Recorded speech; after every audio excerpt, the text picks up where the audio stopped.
final collectors of all types of pollution. And with the rapid development of industries and agriculture, various pollutants are discharged into the fishery waters through industrial wastewater, atmospheric deposition, agricultural non-point source runoff, and other channels, resulting in a decline in fishery environment quality. One of those pollutants being trace metals.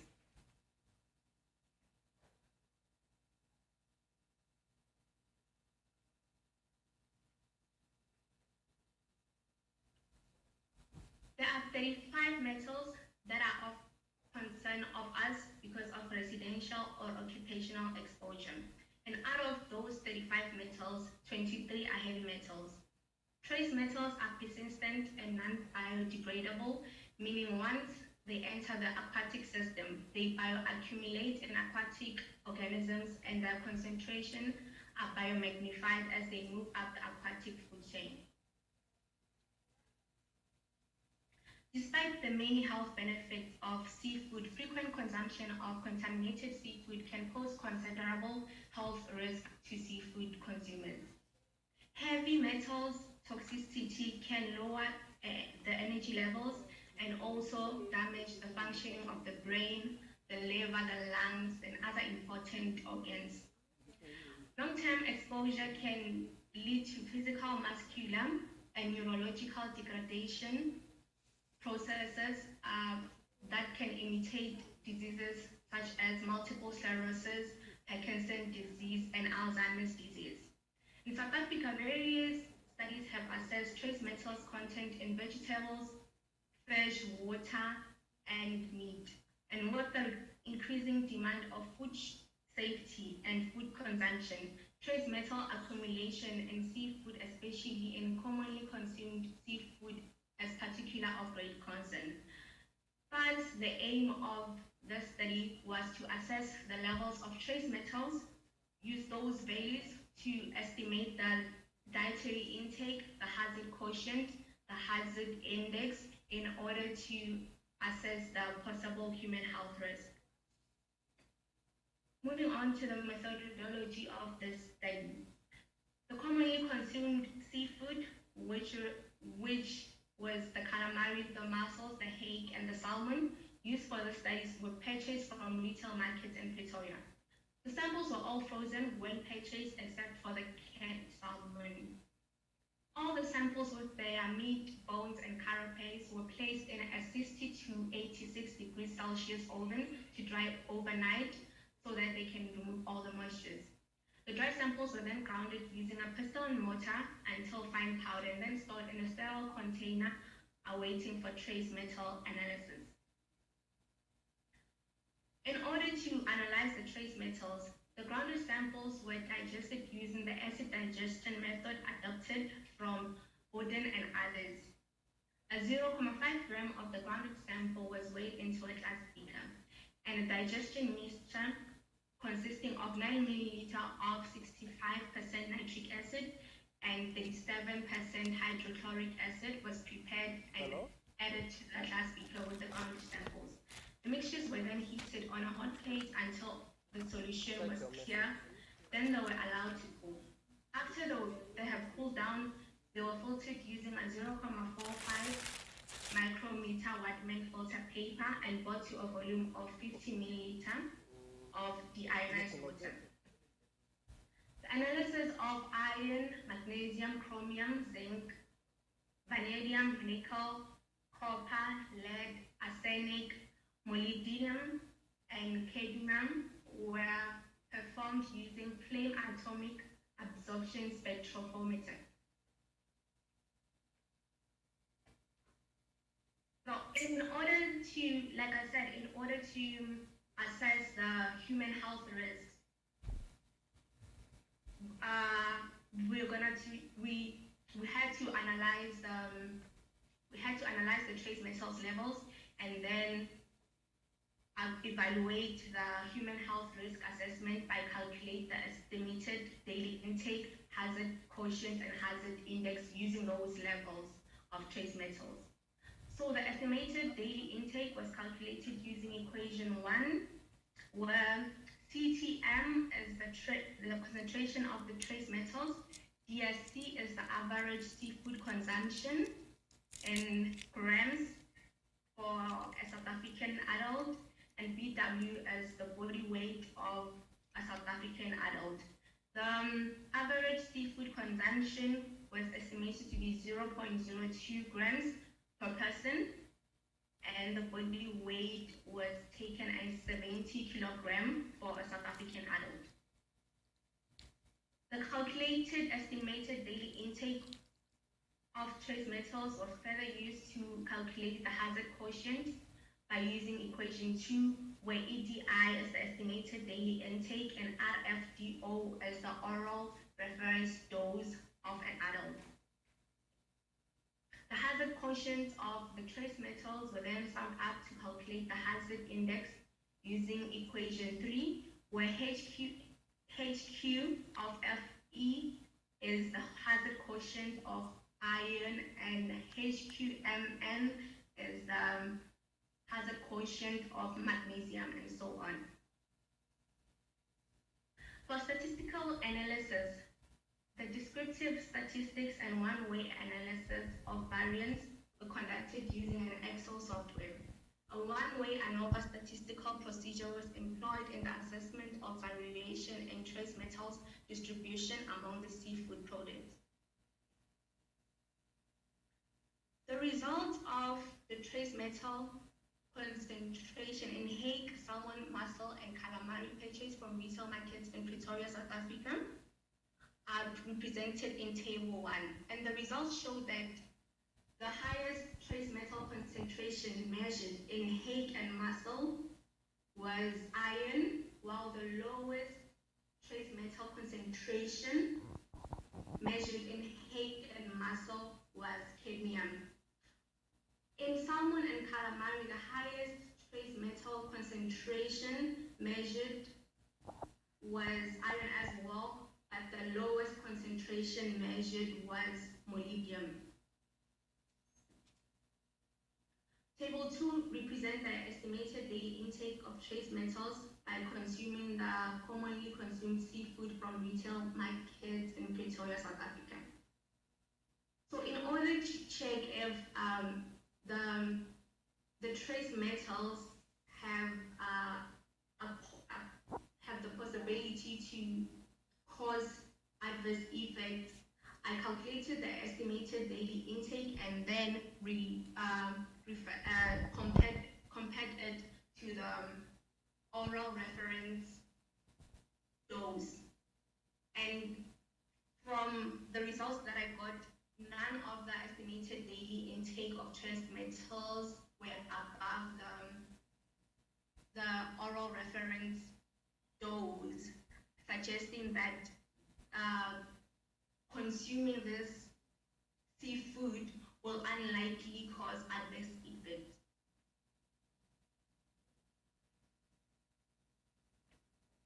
Table 3 represents the hazard quotient and hazard index of consumers of commonly consumed seafood from retail markets in Pretoria. And the acceptable guideline value for the hazard quotient set by the U.S. Environmental Protection Agency is 1. So the hazard quotient less than 1 suggests that the exposure of the consumers to the seafood will unlikely cause adverse health effects, while the hazard quotient that is greater than 1 suggests that there are possible health risks for exposed consumers. So from the results on the table, all the calculated hazard quotients were less than 1, suggesting that the health effects associated with this trace metals are unlikely to occur. Like the hazard quotient, the hazard intake, the hazard index should not exceed the value of 1. You have 3 minutes more. Sorry, that will present health risks for consumers. So although the HQs for the single metals were not more than 1, the added effect of the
We're coming.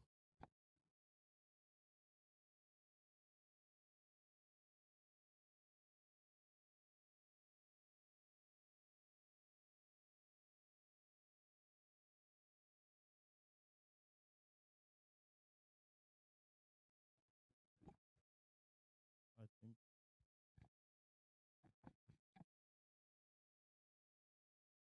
Hello? Atleo? Okay, thank you for your presentations. Can we please take questions online? If you have questions online, please signify. And from the audience here, do we have questions? Yes, please, can you move closer so that we can give you the mic, please? Sorry about that. Atleo, can you hear us? Can you hear us? Okay, please, I want to give you the mic. Yeah, you can come and speak from here, please.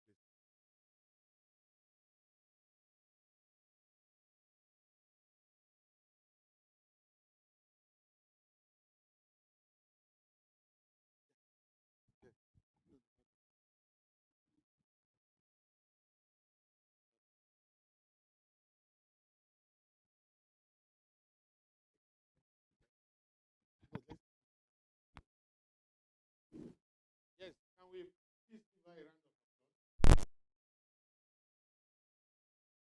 of applause? We will entertain questions. So you can go ahead with your question, please. Your name, please, and then you ask the question. Yes, thank you for the presentation. I am Olushola Johnson Adedeji. Well done, and well done. I don't know that the question, I have 3 questions. I don't know whether the third one, perhaps when there was no lights, you said something about it. I don't know whether you carried out the carcinogenic and non-carcinogenic effects of your study, because you mentioned those health risk indices, hazard quotient, expected daily intake, and all that and that. So I don't know whether you conducted the carcinogenic and non-carcinogenic impact of your studies. Then 2, why adults alone? Why don't you give credence also to children? Because all your calculations you mentioned, I feel you should also carry the children along, because they also have, because you considered adult weight 70 kg. I think children will also be affected if there's health risks. But I don't know that there was. But though you said your hazard quotient was less than 1. I don't know if you said it's 1 or less than 1. So I want to know that why considering adults and you are not carrying children along. Then 3, please, your instruments. I don't know whether there's not. Do you have the detection limit of those heavy metals? Detection limit of those heavy metals. Please, can you feed us with that to know? Thank you. Okay, I think I understood one question when you were asking why we only carried out for adults. I'm not sure how to answer that. Okay. Any other one? Any other one? Okay. Okay, Katleo. So the person who asked the question is telling you that also do it for the children, because children do eat fish as well. And then the detection limit, also try to find out. But normally, it's a standard that we use in the lab. The detection limit is usually 0.05. I'm not sure what they use for this particular one and some other trace methods. But thank you so much for your question. Please, can we put our hands together for Katleo? Katleo, thank you so much for coming. Let's wait for Pito. Pito, are you ready to present? Yes, I am. Please, put on, let's have you and you do your presentation.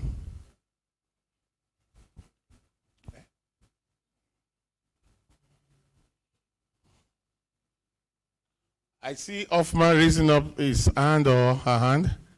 After this, who is Hoffman? It's me, Prof. Okay. Please go ahead. We have 10 minutes for your presentation. Dr. Bankole, please take care of the time. You can start now, please. Good afternoon, everyone. I am Lesomodono Bito, and I'll be presenting the work that I did with Dr. Oroyo and Dr. Gula on trace metals, phytochemical screening, and antimicrobial activity of Capsicum annum and Distomentus anthemianus on oral bacteria isolated from fresh saliva and gram-negative Staphylococcus aureus. It's from here.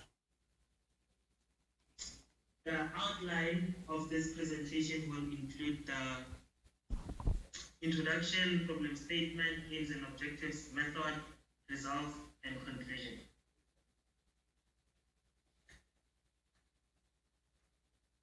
Plants are a vital source of medicine, and they have played a vital role in the world's health. Research data on medicinal plants have revealed that plants play a huge role and an important role in pharmaceutical development. The driving factor that contributes to the use of plants is metabolites.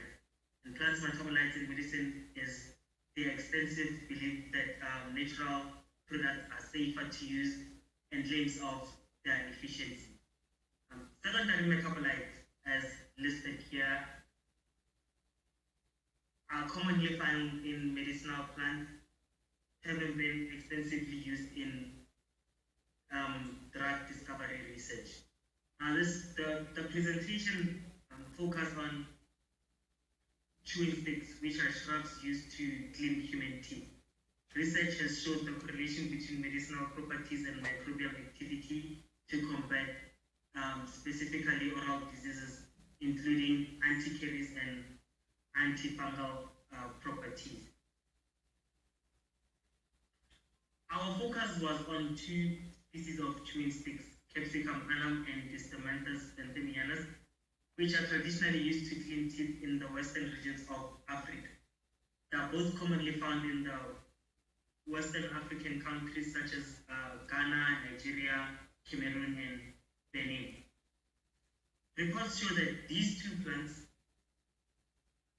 possess multiple effects on humans and animals, which includes anti-inflammation, anti-ulcer, and inhibition of low-density lipoprotein oxidation. Now, there has been numerous studies that have outlined the antimicrobial, anti-caries, and antifungal properties in aqueous, methanol, and extract of different chewing sticks, barks, and roots. It has been reported that different extracts have different level of antimicrobial activities against different bacterial specimens. And also the function also depends on the part of the plant that is being used.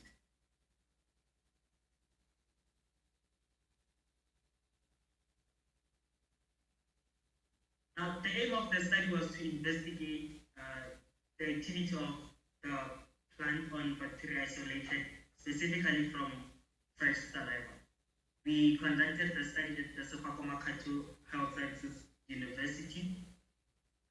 We had volunteers that agreed to provide us with saliva samples, which were then differentiated in gender.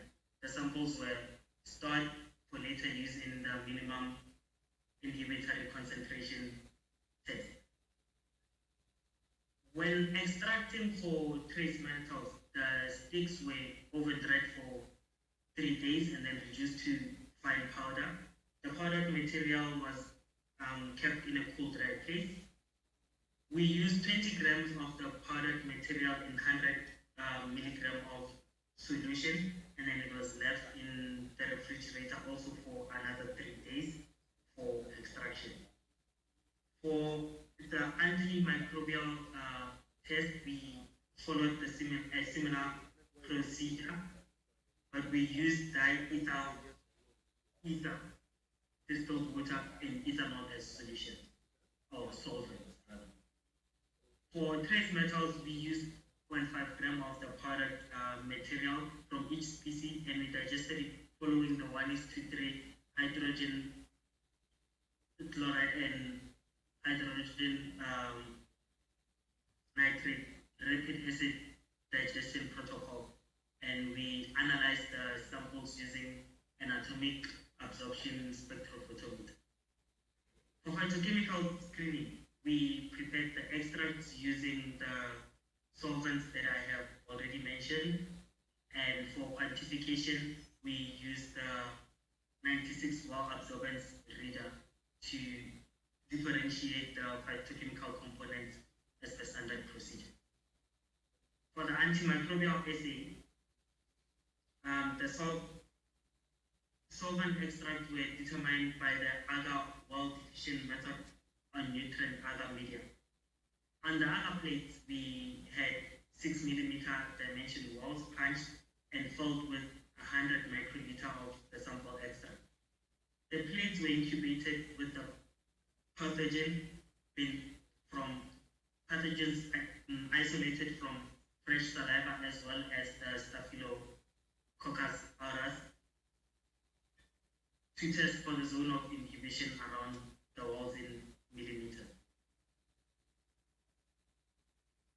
Now, table 1 shows the result of the trace metals. The levels of trace metals were checked for both of the species, as shown here. In the analysis, we found the concentration of capsicum annuum being the highest from Fe57,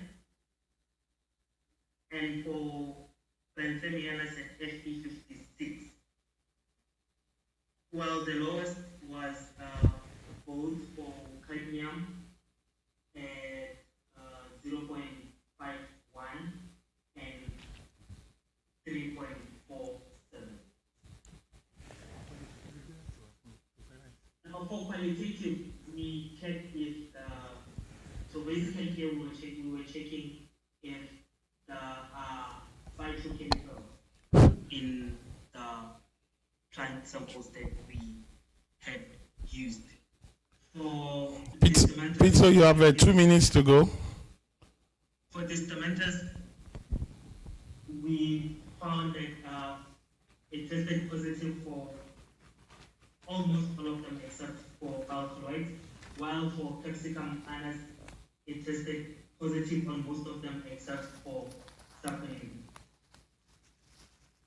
On qualitative, we found that it all actually are there, and the ones that were not there are saponins for capsicum because they were in minute concentrations. On the zone of inhibition test, distomatous showed more activity as compared to capsicum annuum. However, none of them compared to the control, which was gentamicin, were over 50%, which indicated that it has less potential to be used for removal of antimicrobials and oral decay. Now, in conclusion, the extracts of D. Benthamianus have exhibited significant antibacterial activity against the oral microbes involved in tooth decay and gum disease as compared to C. annuum. Similarly, in the phytochemical test and the trace metal, we had similar results, which makes D. Benthamianus a more likely solution for oral decay. However, because the test showed 50% less than gentamicin, we cannot conclude that it is actually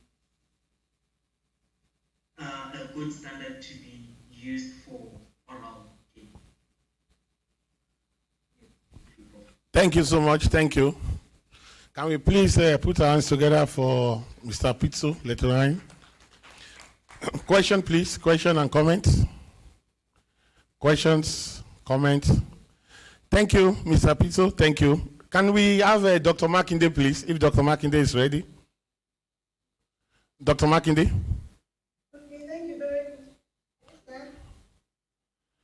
Thank you very much, sir. Okay, you're welcome. Can you please share your screen? Yes, you can share your screen and let's start. Yes, we can see you, Dr. Makinde. Okay, because I'm using my phone, I will ask one of my students to help me share. That's fine. Can they share, please? Oh, then I'm like, please kindly share my screen. I sent it to him, so you can just share his screen and then I will present. That's fine.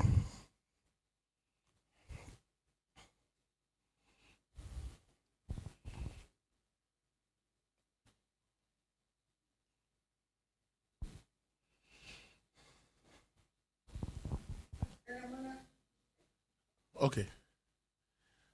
Who is Kunle Salau?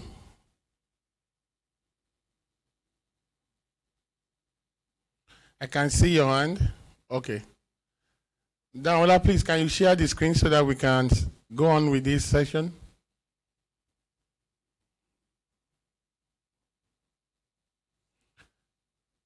Are you doing that, please? Okay, while Damola is trying to sort that, Dr. Makinde, can we come back? I am, please. Okay. I'm trying to share it. Okay, share it, please.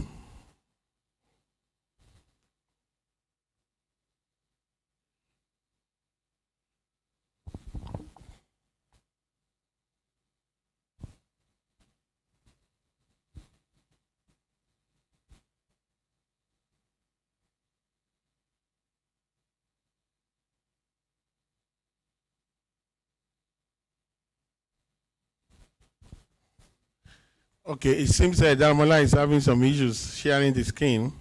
Let's move on. Well, Dr. Makinde will get back to you, please. We just checking our time. Oh, sorry about that. Can I call on Dr. Mugivisa to please share a screen and start? If Dr. Mugivisa is ready, and also can I tell Matuzi to please be on standby? Damola, are you ready now? I think your screen is on, Dr. Makinde.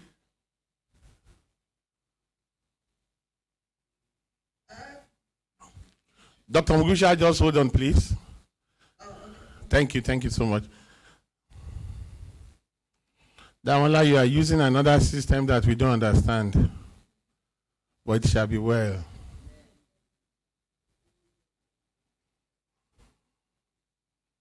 Your system is dancing.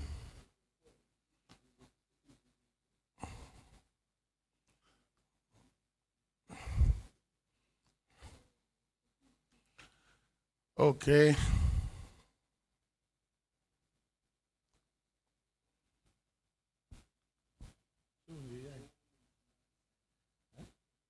Okay, thank you very much. Sorry for the delay. That's fine. Please go ahead. You have 10 minutes for your presentation, and then we will ask you questions. Thank you, please. You can start. All right. Okay, my name is Dr. Esther Oluwafunmilayo-Makinde from the University of Lagos, Nigeria. I'll be presenting on building a drug database for ease of access to healthcare center in Yaba, Lagos, using my SQL. I'm into GIS and remote sensing and environmental management, so that's the line I'll be doing for this presentation. While my students will tow the line of air pollution and also geospatial assessment of it. The table contents I have here is just the introduction. I just run through it and then down to the summary. For the introduction, because of the way Lagos is, and Lagos has an issue with road network, transportation, and congestion, we decided to create a database using a software called MySQL or MySQL to have a number of data regarding the number of health centers in a location. And then usually, there's always the challenge of trying to locate the best hospital around a particular area and then ease of arriving or getting to that hospital. And so we decided to look at a particular area for a start, and we picked Yaba. And so our objective, the objective of this study, is actually to acquire data on health facilities in the study area, Also to identify some special locations of the healthcare facilities and determine the proximity of those healthcare facilities towards the settlement, the people living there, and also the connectivity. So how easy it is, or is it for people to access those healthcare facilities looking at the road network? And so we use MySQL to create a database and then actually look at it. This study is actually ongoing, so it's a stage-by-stage based study. We are trying to look at the problem statement, and the problem we want to address involves connectivity.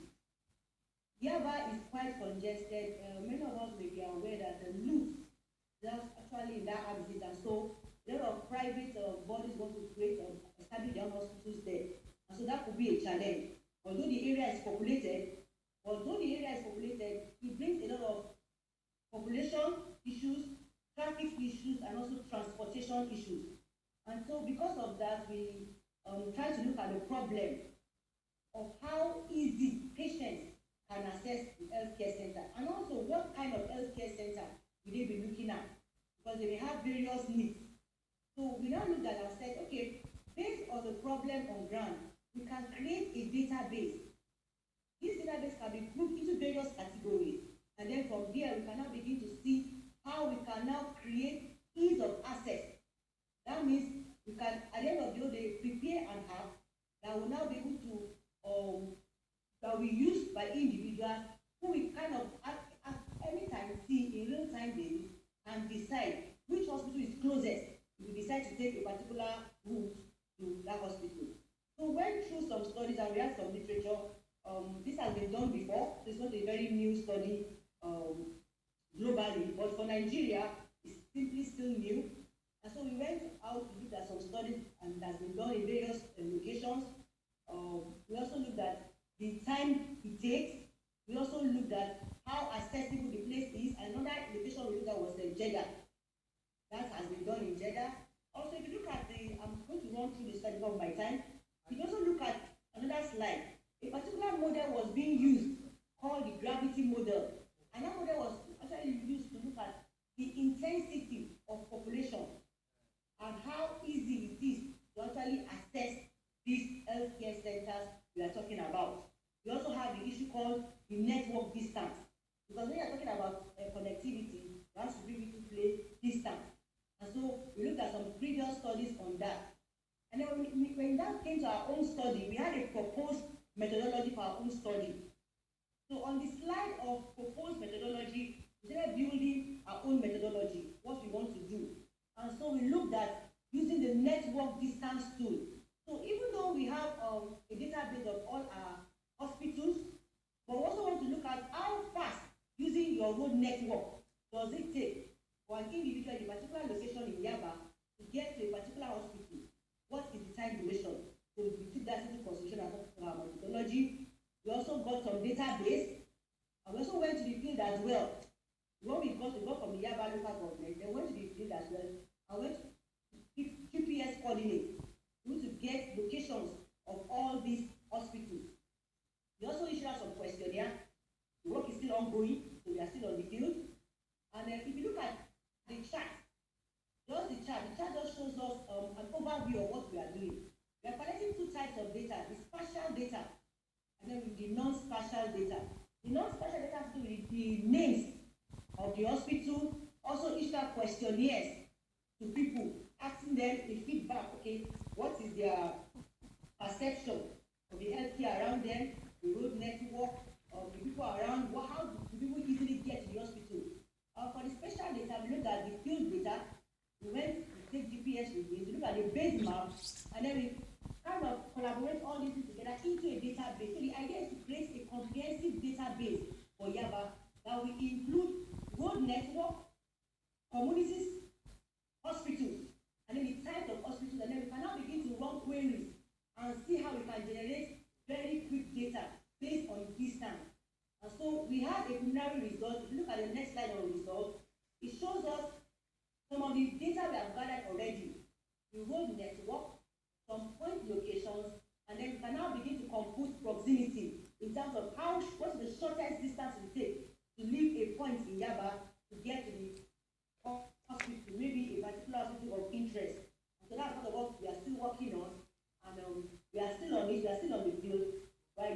just show this data because one of our problems is what we want to solve is to get a data for a location, then begin to expand the location to other parts of Lagos, and have a comprehensive database because database is actually an issue, you know, in Nigeria, having your data in a stored place and actually access it later.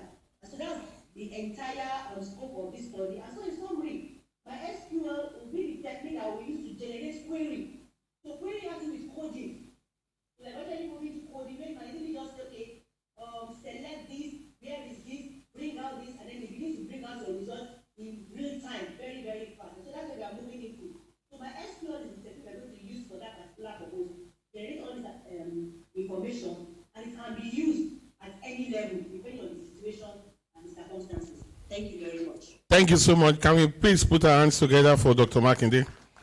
That was a very good presentation to all. Thank you so much. Questions, please? Yes. The first question from this side. Dr. Makinde? Dr. Makinde? Yes, sir. You are still with us? Yes, I'm hearing you, sir. Okay. Yes, I'm with you. I'm with you. Sir, can I sit down? Doc, thank you for the presentation. Apart from the connectivity and the road network, are you also looking at the cost implication of accessing those hospital facilities and the standard of the hospital, because it can also affect choice of which healthcare to access, cost implication, and the standard or quality of that hospital? Thank you. Thank you very much, sir. This particular study, for now, we're not looking at the cost implication, and that's because Yaba is not so big. If you know the map of Lagos, Yaba is not so big like that, but Yaba is not so big in a way. So what we actually looked at is how the time it takes, how quick and how fast does it take for someone to move from a particular location to a particular hospital. But the other part of the question has to do with the quality of the hospital, which is actually a very good one, because many times you discover that the quality of hospital differs. And so, but because of the presence of the Lagos University to lose, we seem to have a lot of quality hospitals there, but unfortunately they cannot be of the same standard. So we have a database that has all these hospitals. The next stage of this research is now to begin to have a database on the services each of these hospitals actually deliver. So that is the second line of the research, where we are just watching the names of the hospital, get their location, how quick and how fast it is to assess them. Then the next stage is that for each of these hospitals, what services do they actually provide? And we also want to get a feedback. Those who have to use those services, what is their response? How do they feel about the services being used? So that's because a continuous research, that will be the next line of research. But for the cost implication, maybe that will be later on. But that is not what we have for now in our own scope. Are you satisfied with the answer? Thank you, Dr. Makinde. Next question. Yes, thank you so much, Dr. Makinde. I'm Dave E. Ekba. I want to, it will be very good for us to know what influenced your choice of using that particular method which you have adopted. I know AHP also is used for such studies, and over time I think it has been proven as one of the effective methods for such studies. You talk about the issue of the road network. Yes, it is good for having a database, but there are some databases that we have when you access such informations that may not give us the adequate things we need. I was in a hospital and they said they have a database. And when I look at the database, I believe that such data cannot be used for what is the purpose of what I want to do. Yes, you talk about the road networking, but I discovered that you have not put some of those environmental factors into consideration. I was traveling from Ife to Ibadan, and I observed that the distance going to Ibadan and coming back from Ibadan to Ife, the time taken differs. And I ponder on that, what influenced such time, and I discovered that the topographical factors are involved.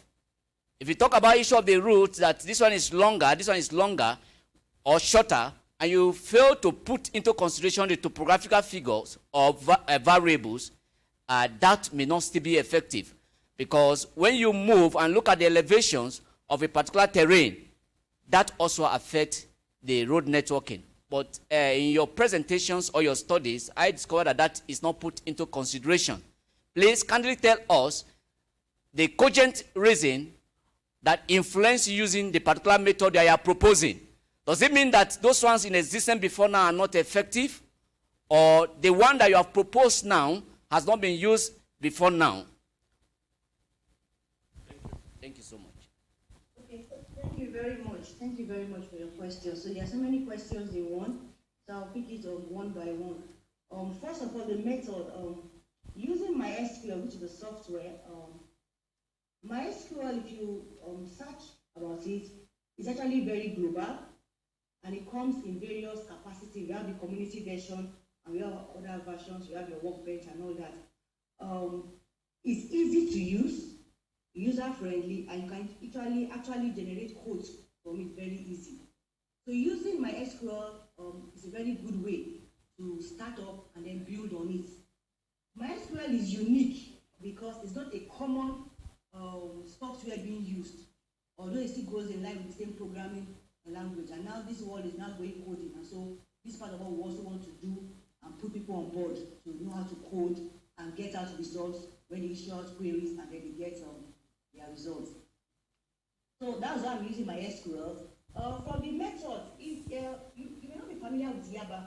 Yaba is relatively a plain terrain. Looking at the topography of Yaba, Yaba is not an undulating terrain. The major environmental issues with Yaba, you could say, is pollution, which comes from congestion and traffic jam and all that. So for the topography, it's not an undulating terrain that we have an issue. The issue will be population and then traffic jam. So the time it takes to leave a particular location to get to your hospital or to get to a particular place, actually it is the challenge. So what usually happens is that people will now be looking for the shortest possible route in between different corners that they can actually access to get to their destination. And so if I was walking between Ife and Ibadan, that would have been a different agenda or a different terrain, because I'll be looking at so many other things. But because Yaba is still relatively small, so topography is not a major factor in this study. Looking at the data, so because the first thing we want to do, we want to create a database, just like how you said and what you said. Data is a challenge in this part of the country, and maybe because we've not been able to synchronize all the data we collect in our research, because you ask me, a lot of people have data, but we're not able to synchronize all this data together. But I will say that we want to build a database first on health facilities. That is the major target. And this database on health facilities will begin from a particular location. And our first pilot study is Yaba. When we are done with Yaba, we'll now begin to expand and extend to other locations. And so because Yaba is relatively low and Yaba is closest to Lutz, that was the reason we decided to pick Yaba. Yaba has a lot of healthcare centers here and there, because they are taking advantage of the University Teaching Hospital, which is Lutz in Diaraba there. And so that's why we picked Yaba. So regarding other techniques and other methods, there are so many other methods when you're talking about database creation. But the first thing is to pick healthcare center and look at the proximity, the distance, and the time it takes, the travel time it takes to leave your house to get to a particular healthcare center. That is the major focus for this study now. And then we'll now begin to expand and then to other locations. So I don't know whether I've addressed you. Yeah, you have addressed everything, more than addressed. You have more than addressed everything, Dr. Makinde. You own the work, and we applaud you for that. Can we please put our hands together for Dr. Makinde? Hopefully, by the time you develop the app and some other things, we'll make good use of it. Thank you so much. Can we please have the next presenter? You said you have a 1 more one student? Are you doing it for your student or is your own presentation? So that is his own work. We are working together. So he's presenting his own work. Okay. Okay. Daramola, please, over to you. All right, sir. So let me share my screen, please. Do it, please.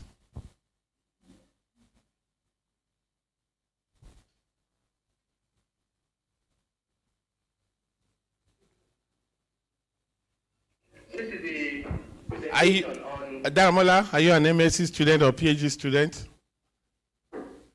MSc, sir. Okay. Please go ahead. You have 10 minutes. Okay, so this is a presentation on a review on the geospatial modeling of air pollution around major dump sites in Lagos State and also all around the world. So this is a bit complex. Now, in this review, we were able to define air pollution, and we were also able to see primary pollutants in the air. We saw that air pollution is the presence or in the atmosphere of contaminants, and major or primary pollutants in the air, they are ozone, nitrogen dioxide, carbon monoxide, sulfur dioxide, and secondary pollutants in the air, but these ones are the primary pollutants in the air. So we were able to review many literature and we were able to see how pollutants affect not just dump sites but also different locations all around the world. So a dump site is a designated location that contains a large amount of municipal waste. If we look at Nigeria here, an example of a dump site is the Ile-Ife dump site in Lagos State, which is actually the largest dump site in West Africa. Then the geospatial modeling is the process of estimating the potential air pollution impact in a particular geographic location. So we modeling on different, be able to understand air pollution around dump sites and also in major locations all around the world. So what we basically did in this paper was to present a comprehensive review so as to document the air pollution levels in different locations around the world and also around major dump sites in Lagos State. So we were also able to determine the most suitable methods and the challenges that are encountered by the unsuitable methods. So many materials were reviewed in this presentation. We started at the material by Briggs.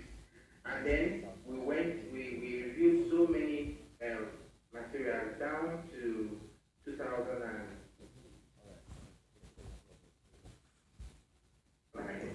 So in all this literature that were reviewed, we were able to see how different methods were used to perform geospatial modeling of air pollution in different locations all around the world.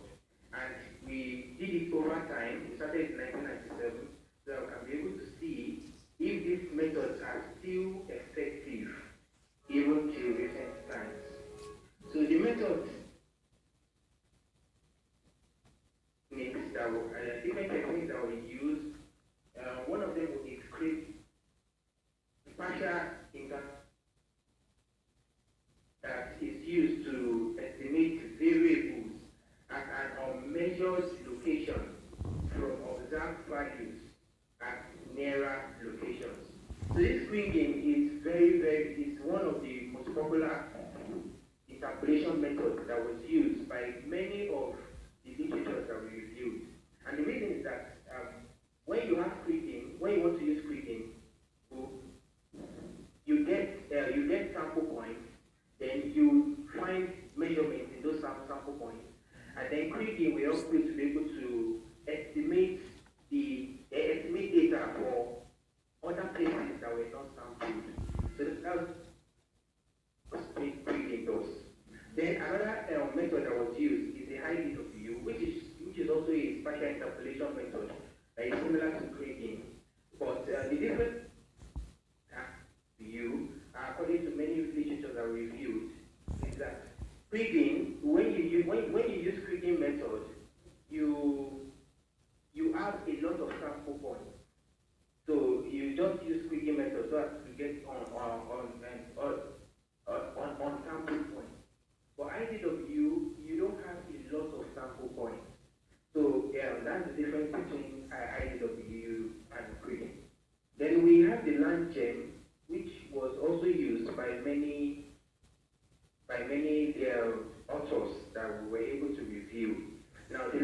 what it does is to estimate the emission rate for the total landfill gas, methane, carbon dioxide, non-methanic methane organic compound, and individual air pollutants from municipal solid waste landfills. So the land gel also will the closing year of a landfill is to estimate total landfill gases. Use was MODIS.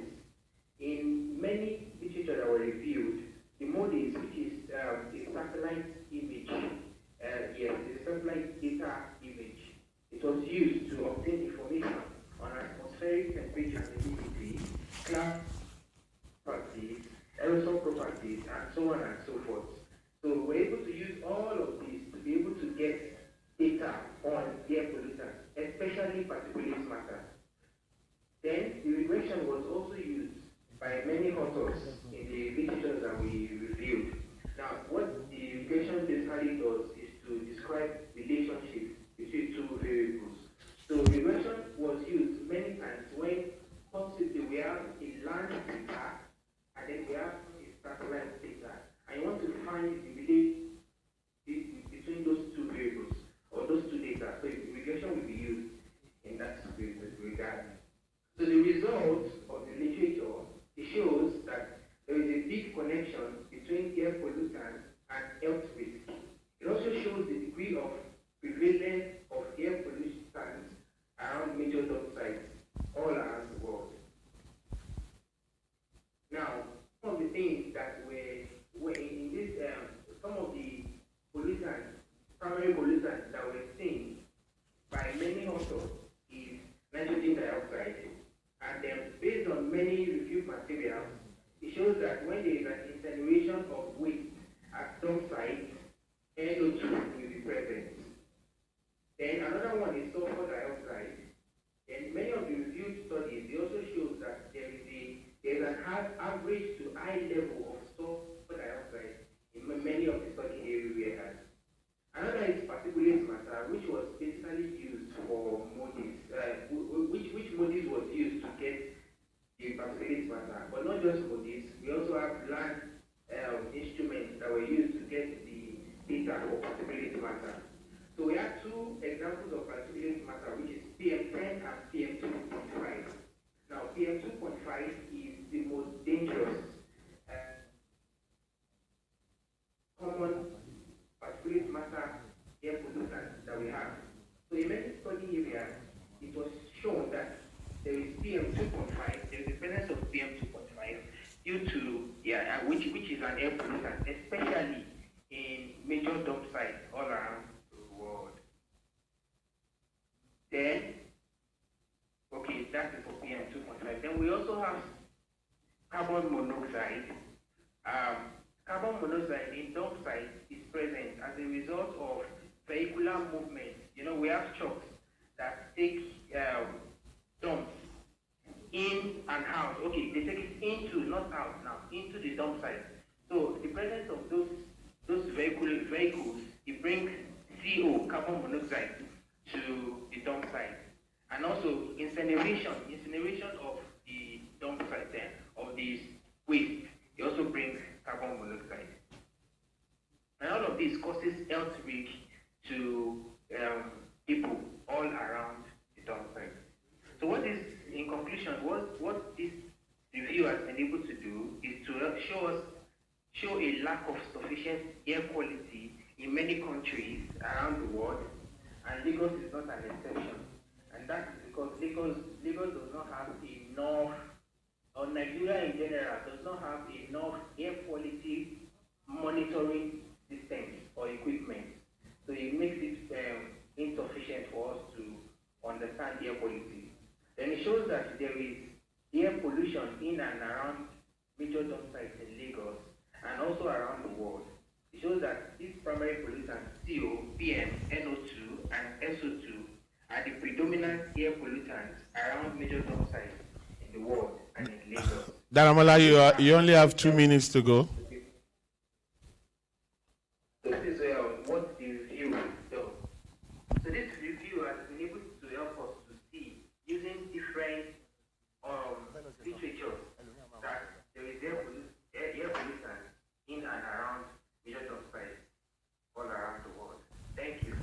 Thank you so much. Can we please put our hands together for Daramola? Questions and comments? Questions? Yes, please. And please, let's be very brief, right? Mr. What's the name? Mr. Dave, don't write a thesis.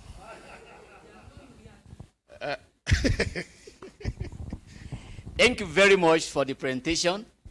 You talk about the issue of air pollution, but in the review, you didn't point out whether it is a receptive or a dispersion modeling in what you did.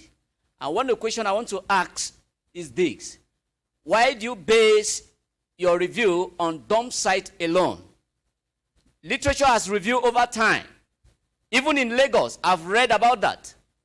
That the industrial area there and the vehicular movement are the most things that contribute to air pollution. But you fail to only talk about that aspect. It is very glaring that the industries cause air pollution and the vehicular movement.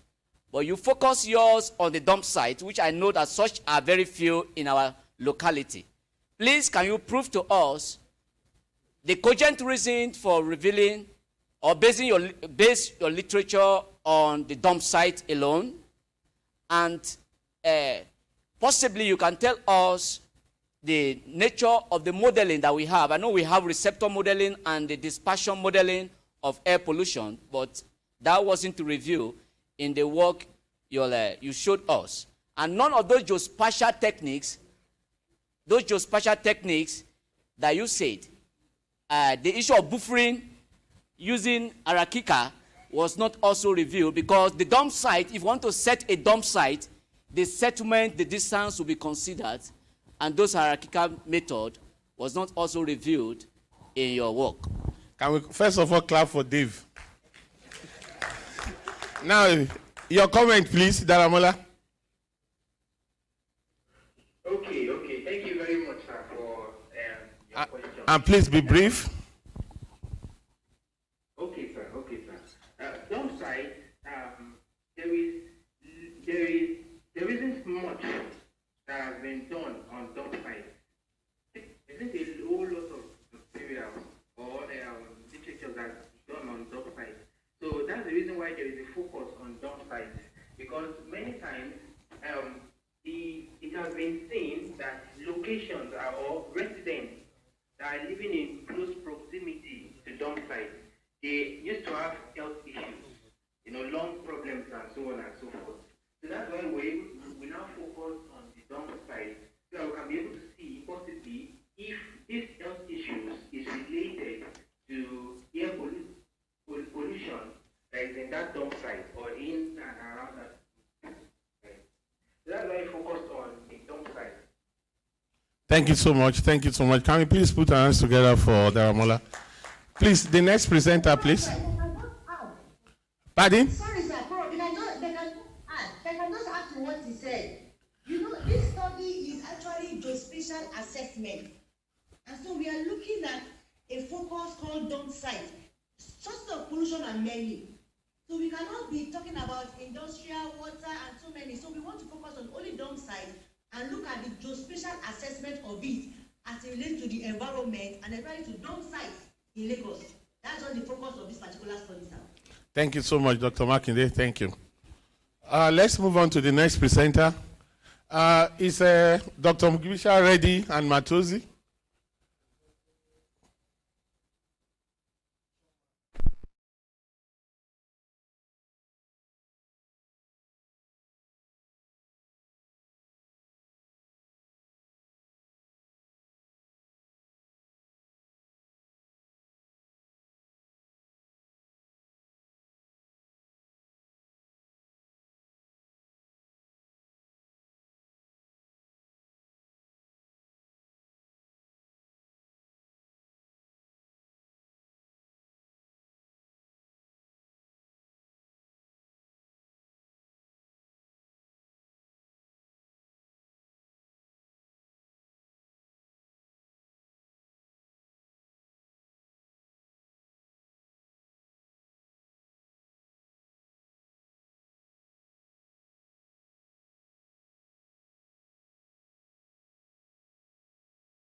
domestic or for industrial use.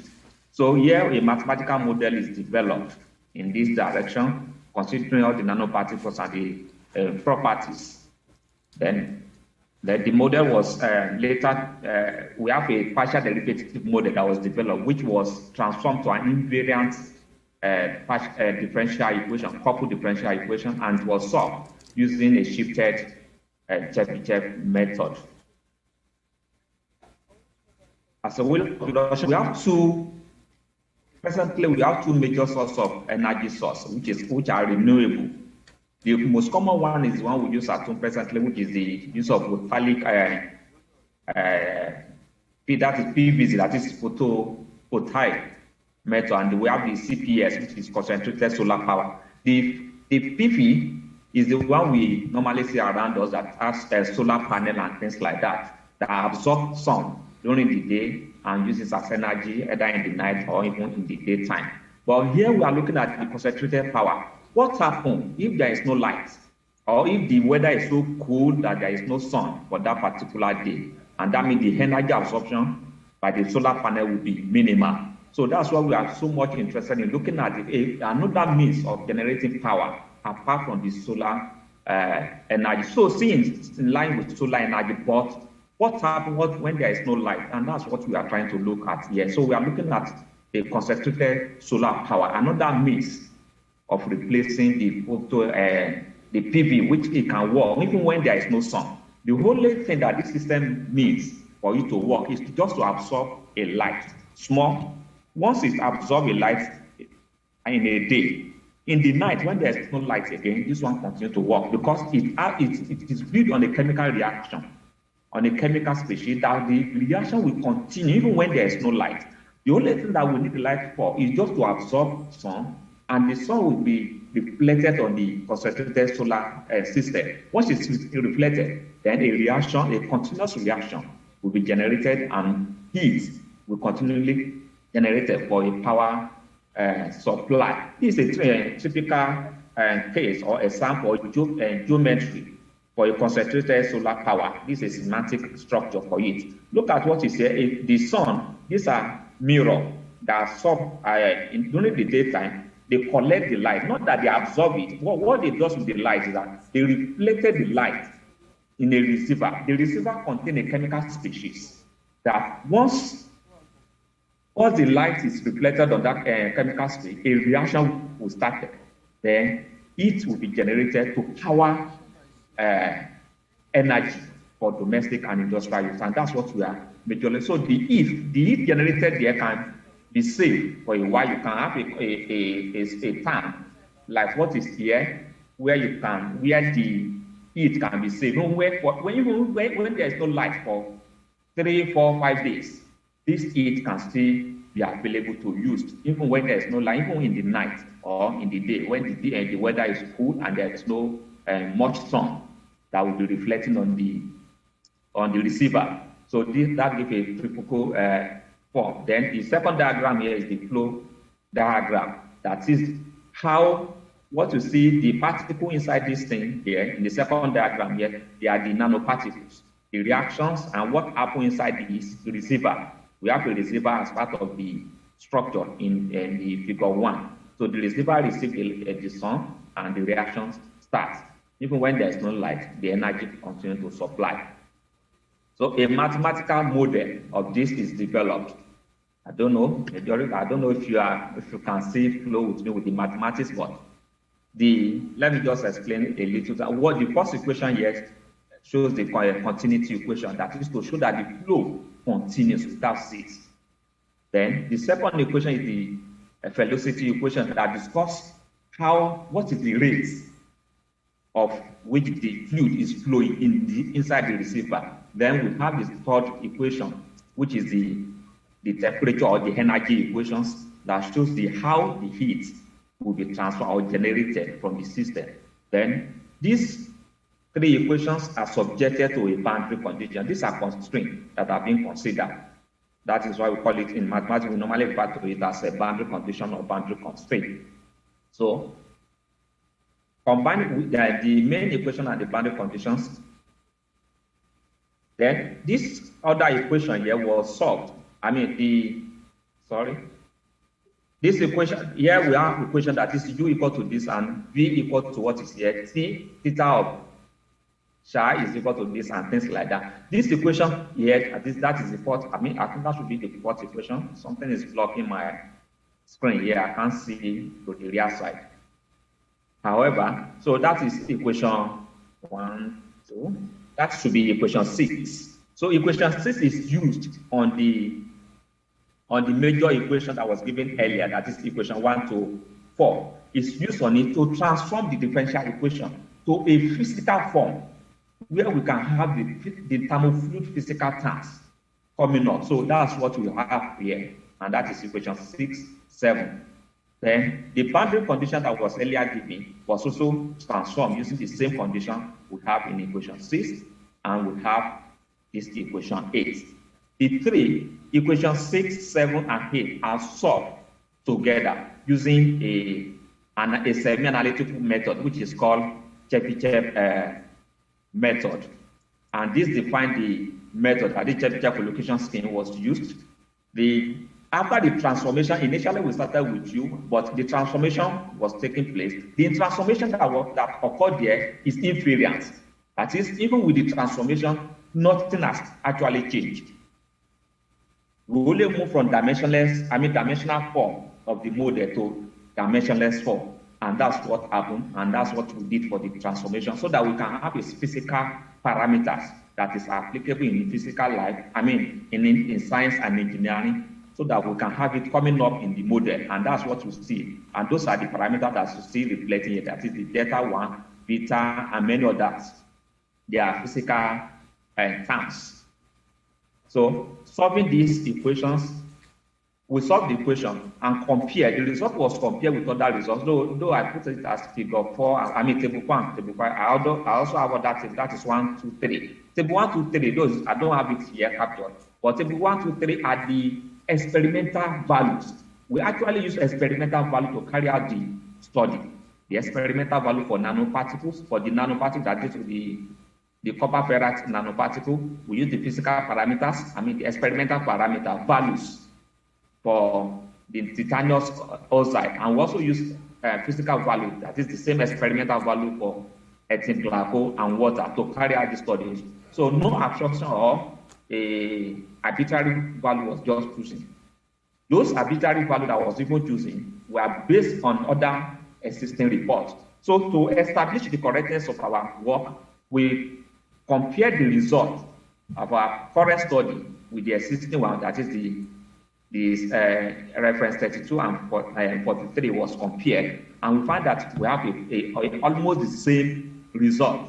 Apart from that, what we have in table 8 actually depicts the convergence. How does the method that we use, does it converge? In mathematics, if a method is being used and it does not converge, that method cannot solve the problem, cannot be used. That is a language in mathematics. So here, this method was used and was found to converge as expected. So conclude, please. You have 2 more minutes. Then from it, we plotted. We have this result plotted. Apart from those ones presented in the table. So from the result, we can see that some of the parameters we check actually increases the heat transfer. That is the quantity of heat that is generated from the nanomaterial. And also we consider the current density. The last 2 figures here are the current density. So we also check that we consider the volume fraction of the nanomaterial and check. And we also discover that also increased the current density.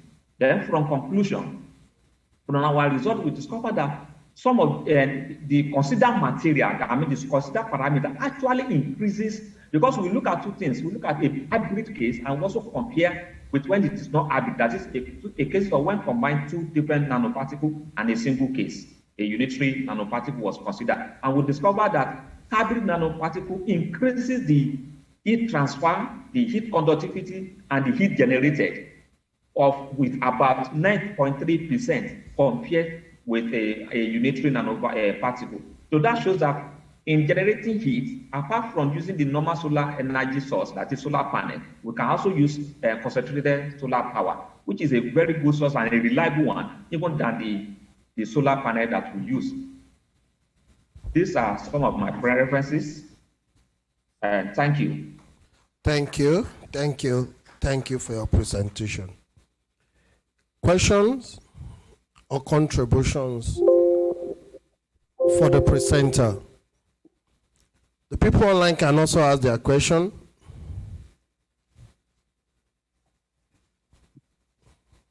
Okay, this is more of mathematics than what others have been presenting. So if Professor Koya has decided not to ask a question, let's move on. Thank you. Can we please give him a round of applause? The work, sorry, I did not mention the author's name. It was jointly carried out with, it's my boss and it's my mentor. Okay. So, thank you. Thank you. The time now allow me to give more details on the thing. Okay, thank you. Please, let's move on. Thank you so much for your presentation. Thank you, sir. The next presenter online? Yes, I'm ready, Prof. Okay, okay. Yes. Let me share my screen.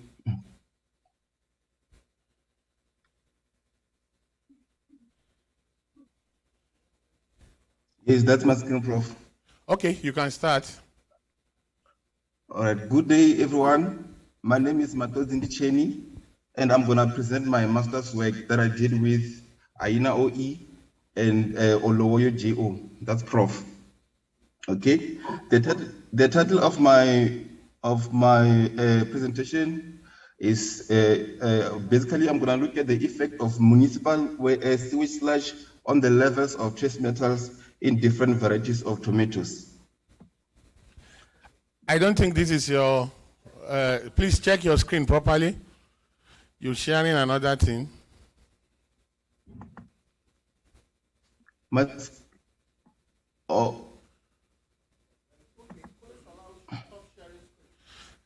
Can we please ask Dr. Salau to stop sharing his screen?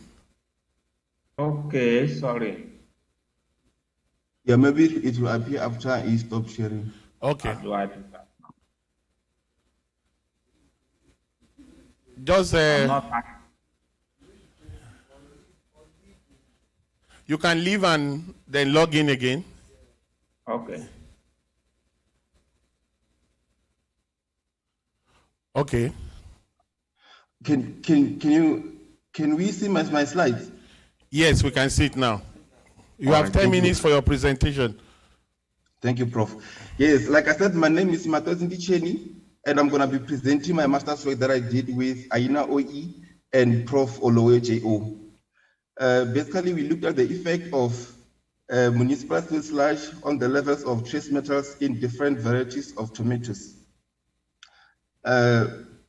Now, what is municipal sewage sludge? Municipal sewage sludge is a residual product of municipal wastewater treatment, and it has been reported to be rich in both organic matters and inorganic nutrients. Farmers do use municipal sewage sludge in crop production because of its beneficial effect on physical, chemical, and biological properties of soils. So now let's look at the usage of municipal sewage sludge around Africa. In Kenya, the Kenyan standards, they recognize treated sewage sludge as fertilizer that we can use. Basically, they do approve the usage of municipal sewage sludge as long as it's treated. And also the application of municipal sewage sludge is commonly used in production of various field crops in Zimbabwe. And in Zambia, Cornelissen et al. 2013 observed maize yield increases between 80% and over 400% of municipal sewage sludge in amended soil related to those from the control soil.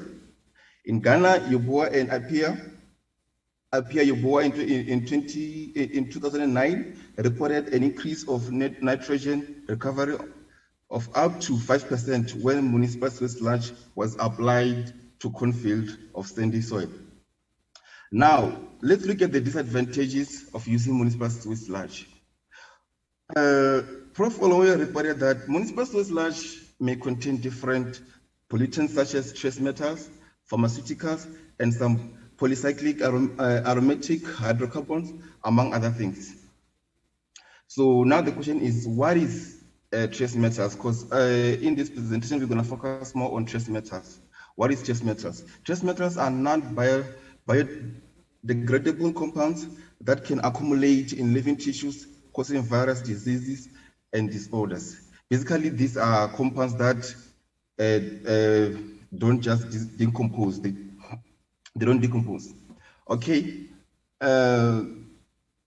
how do plants take up trace metals? Plants take up trace metals from the soil through roots and from the atmosphere through aerial vegetative organs. And the ability of those plants to accumulate trace metals depends on certain factors such as soil minerals, pH, concentration of other trace metals also. The aim of our study was to investigate the concentration of trace elements in different varieties of tomatoes harvested from soil treated with municipal sewage sludge. The method and materials method that we did, we basically looked at 4 varieties of tomatoes, namely cherry, Roma, Heinz, and Rodade. We started with the nursery, and when it comes to planting, we had plants that were cultivated in soil treated with municipal sewage sludge, and also we had control, which were planted in soil that had no any amendment. And fruits were harvested at a ripened stage. That's when they were ready. Okay. The study area, we conducted our experiment at production unit of Sefako Mahato Health Sciences University. And this research was done in a greenhouse. Okay, let's talk about the sampling. The experiment design consisted of soil that is treated with municipal sewage sludge, like I've mentioned before, and soil without any amendment. Soil sample that we use was also collected from the production unit of Mahato Health Sciences University. And the question now is, where did we get our municipal sewage sludge? We got our municipal sewage sludge from Dasport wastewater treatment plant. That's found in Maravastad, Pretoria, for those who know it is. How did we analyze our samples? First, we started with soil. Soil samples were air-dried and ground, and also passed through a massive, according to a procedure described by Aina et al. 2018. And after we harvested our fruits, the samples were often dried with warm air at predetermined temperatures of 75 degrees for 48 hours. And after that, they were dry. That's when we ground them using a blender, and we ground them into a powdery form, which was used for trace metal analysis. In terms of the digestion, we use the open acid digestion method as described by Tefera et al. 2020. And when looking for trace metals, we analyzed our samples using ICP-OS, which is a coupled plasma optical emission spectrometry. Here,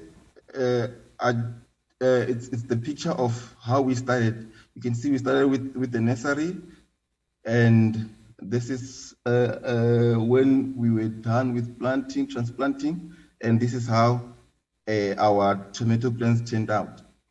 Now let's talk about the results, or what we found. Okay, when we look at zinc, the highest concentration was found in Heinz, and the highest concentration for cadmium was found in Roma, Okay, yeah, just to remind everyone, remember we had 4 different varieties of tomatoes, which is Heinz, Roma, Rodade, and Cherry. Okay. Zinc was found, there is a concentration for zinc we found in Heinz. The highest concentration for Roma we found, for cadmium we found in Roma, and for lead we also found in Roma. For copper, we found in Rodade, and for chromium, they were also found in Rodade, and for nickel, they were also found in Rodade. So basically, when you look at our results, we can confidently conclude that these different we can conclude that from the study, it showed a higher concentration of 2 minutes to go. It showed a higher concentration of trace metals in the waste sludge treated with soil compared to control soil. That's when we're comparing those tomato plants from soil that was treated with municipal waste sludge and those that were from the soil that had no any amendment, which is our control. The results also reveal that different varieties of tomatoes harvested in the same soil bioaccumulated different amount of element, and some of the values obtained were higher than the acceptable limit. In conclusion, we can conclude that municipal waste sludge may not be safe for use for agricultural purposes owing to the levels of toxic trace metals found in the food of these different varieties of tomatoes. So basically, we are concluding that as much as we want to use municipal waste sludge, so it might not be safe because it does have trace metals in it. These are my references, and thank you so much. Thank you so much, Mr. Matuluzi. Questions and comments? Questions and comments? Thank you. Can we please put our hands together again for him? Let's have the next presenter online, please. Thank you, Mr. Matuluzi. Yes, can I present, please? Oh, there's a question. Dr. Makinde? Yes, I have a question. Please go ahead. Okay. Okay, sir. Please just maybe a comment. From some of the presentations, I've observed that it seems as if sludge is not very good in maybe as a source of maybe manure or for planting of crops and all that. Is there a way, since these findings have shown that this sludge have heavy metals, is there a way of treating it in such a way that they can still be used as organic manure for plants and crops to grow very well? It's just my thoughts. Yes. Maybe there's a solution that can be done. Yes. When we look into the literature, they do say that, or they do advise us to treat it before we can use it. Like in Kenya, they do allow us to use municipal waste sludge, but as well as we have to treat it first before we can conclude that we can use it as a fertilizer. Also, I want to add to the to give answer to what Dr. Makinde talked about. I think the presentation that I'm going to present for this conference address this issue. Now we know that there is a scarcity of water, and we have been encouraged to reuse our water. And we have, from the presentation, we have discovered that there are some pollutants in those wastewater. So the presentation will also address the treatment. Now we have seen that there are a lot of treatment, but now we are trying to look at eco-friendly way of treating them by using agricultural waste. And the presentation will address using silica extracted from rice husk and modifying it with chitosan in removing some of this trace matter. Thank you. Thank you. But we also need to consider the cost, because the intention of using, the reason for using municipal sewage sludge is that it's free, readily available. Now, if you are going to start treating it again, What about the cost? And when you now extract the trace matter from it, how do you dispose that trace matter? So all those factors you need to put in place. But thank you, Dr. Makinde. Thank you, Dr. Bankole, for your questions. And thank you, Mr. Matozi. Let's move on to the next presenter. Please let me present next. Thank you. I've never answered yes or no, but you can go ahead since you want to present next. What's your name, please? Your name, please? My name is Onwuka Sylvester. Okay. Please go ahead. Thank you very much. Good evening, everyone. Onwuka Sylvester is my name, and in the next couple of minutes, I'll be making this presentation on synthesis and characterization of styrene-based molecularly integrated polymer for removal of talfine, dibenzotalfine from crude oil. I did this work in collaboration with Dr. Koya and Dr. Awokoya from the Department of Chemistry of Obafemi Awolowo University. Here's a brief look at my outline, and talking on these outlines. Let me go into its introduction. Crude oil, we all know, it's a black flammable liquid, and from research, from literature, we understand that about 95% of it is used for transportation to meet global energy demands.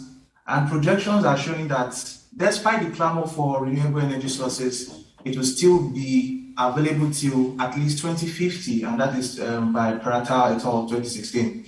For the composition, it's made mainly of hydrocarbons, talking about hydrogen, oxygen, and carbon, but in association with some other heteroatoms like sulfur, nitrogen, and oxygen. Now we understand that with 4%, sulfur is most implicated, most abundant outside the hydrocarbons in crude oil.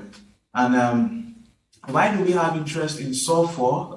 This is because of its deleterious effects. Air pollutant has been implicated in acid rain, metal corrosion, and catalytic poisoning in industry. And we also understand that when you look at sulfur in crude oil, the most abundant forms are in forms of talfine and dibenzotalfine, as indicated by Delta et al. 2018.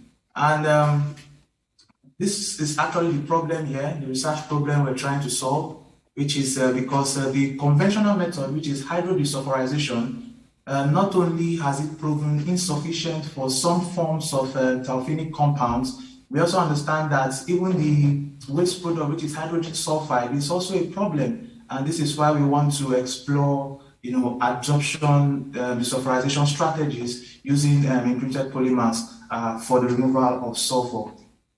And this is the advantages this molecular imprinting brings for us.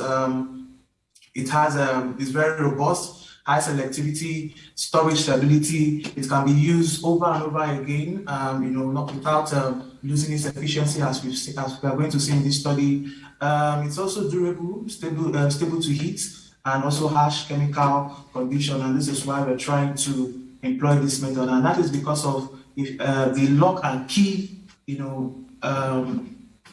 arrangement. If you look at that illustration, they're showing how the whole, imprinted polymer works when it's in line with a particular template and matrix. These are the objectives of this job.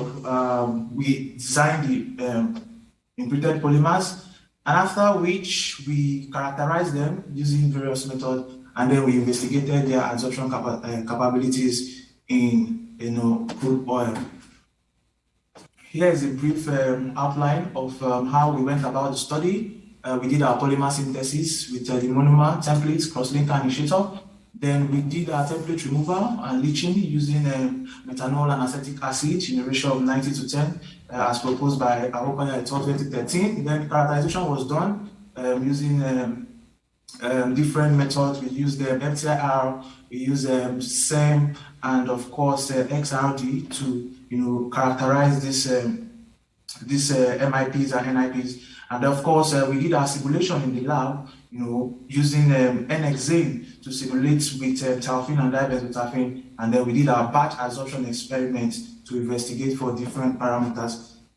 This is how the whole process, the flow chart, after the printed polymers were made, we added them in a round bottom flask, and then a white monolith was obtained, which was now washed with our acetic acid and the methanol for the leaching to occur. Then the leached imprinted polymer was now used for the batch absorption experiment, where we now did it in line with other parameters such as contact time, adsorbent concentration, and dosage as prescribed by Okoya et al. 2014. Then our method validation was done using crude oil obtained from Bonny region of Rivers State. This is a quick look at our FCIR for the characterization when you talk about our results. This is for the dibenzotalfene, the molecularly imprinted dibenzotalfene. We were able to identify the functional groups present. This is for the talfene. This is also for the non-imprinted version. And then after leaching, we also checked out for the functional groups, using FTIR for the leached dibenzotalfene, and of course the leached talfene molecularly imprinted polymer. Those are the results there. And then this the image from our SEM, where we examined the surface morphology of these compounds. This is the scanning micrograph of the dibenzotalfene molecularly imprinted polymer, and of course the leached version. So you can see with your naked eye that after leaching, cavities were created in this leached polymer that was used for the experiment, and these cavities were the places where the analytes of interest were planted when the adsorption was taking place. This is also for the leached and unleached talfene. We can see it before, and we can see the relatively rougher morphology of the leached talfene molecularly imprinted polymer. And you can see for the non-imprinted, relatively less coarse when compared with the leached molecularly imprinted polymers. And here we checked out the X-ray diffraction pattern. We expect materials of the same molecules to have almost similar X-ray diffraction pattern as we see here, in this chart. Yeah, this is for the non-imprinted, the X-ray diffraction pattern, quite different from those others, because right here in the non-imprinted, we didn't imprint, the molecules, talking about talfene and dibenzotalfene into it. And these are results for effect of concentration. Yes, for the DBT, we can see obviously that the NIP and the MIP show the higher absorption efficiency compared to the NIP, and this was also the case when compared with the talfene. You see the NIP showing the higher efficiency compared to the MIP, talking about the molecularly imprinted polymer. The same thing happened when we tried to check contact time. This was done for 7 hours, as we can see here, and we can see that concentration absorption increased with time and up to 6 hours, and then we had a flattening curve right there after 6 hours, which showed optimum absorption. We also see that too for the talfene, also reaching a point of equilibrium with increasing time of absorption. And this is for the adsorbent dosage. We also see that adsorbent dosage played the role with the talfene and the dibenzotalfene, with the MIP and NIP, with the MIP having a higher absorption when compared to the NIP, irrespective of the adsorbent dosage that was taken. And that is also a similar trend when we observe the for the talfene moiety. Here we look at some of the isotherms. We used about 3 isotherms, talk about the Fredlich, the Loudmore, and the Redlich-Peterson isotherm. And if you look critically from the R2 square value of the Fredlich isotherm, it shows that it's more favorable, that the reaction favored the Fredlich isotherm owing to the better R2 squared value that we received after plotting the chart. And then we did some statistical analysis, PET sample test, to identify before and after for the NIP and for the MIP, before and after absorption, to see if there was any, statistical difference between them. Here we also did our ANOVA, and yes, You can see from the F value is quite high, showing the variance between the adsorbent, showing that yes, actually there was an effect of adsorbent dosage when we carried out this experiment. After which we validated with our crude oil. You have 2 minutes to go. We're almost done. And then these were our results from the adsorbent, from the real crude oil validation. And then we did our reusability studies, and we saw that after 5 cycles, this material still retained their effectiveness after 5 cycles. In conclusion, we can see that these materials, the molecularly implemented polymers, proved to be efficient and found usability, extended application in removal of sulfur from crude oil. Here are some of my recommendations, and then here are some of my references. Thank you very much for listening. Thank you, thank you. Questions and comments? Questions and comments? So let me quickly ask you a question. And what happens to the waste? How did you discard? Hello? Yeah, that was one. Yeah, thank you very much for that question.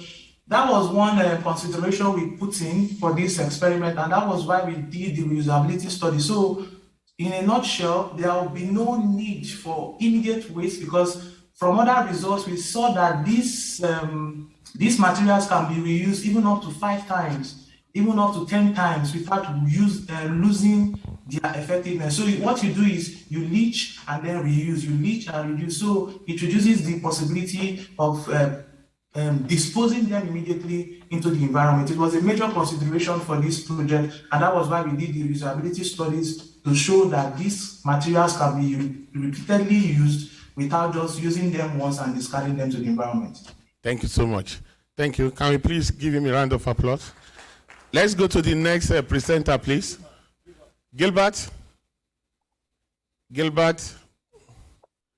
Can the last presenter stop sharing his screen, and let's have the next presenter? Yeah. Gilbert, please. Yeah. It's Dr. Adama Solomon. Yes. Oh, sorry for not calling you doctor. Doctor, I'm using his facility.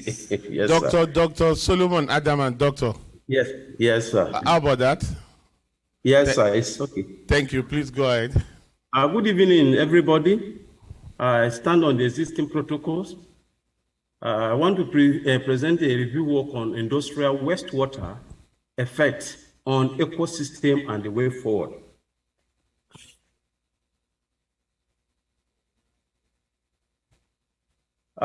You will discover that the world is at a great verge of crisis because of the effect of pollution and deteriorating condition of the water bodies, especially fresh water bodies in Nigeria and all over the world.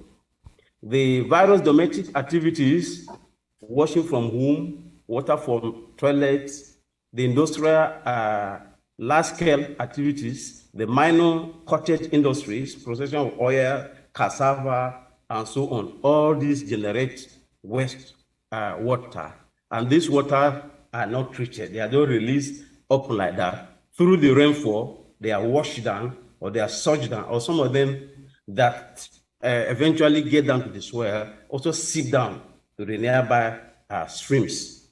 And little effort is done about these observations. The market squares, the slaughterhouses there, the waste generated, all are sources of wastewater.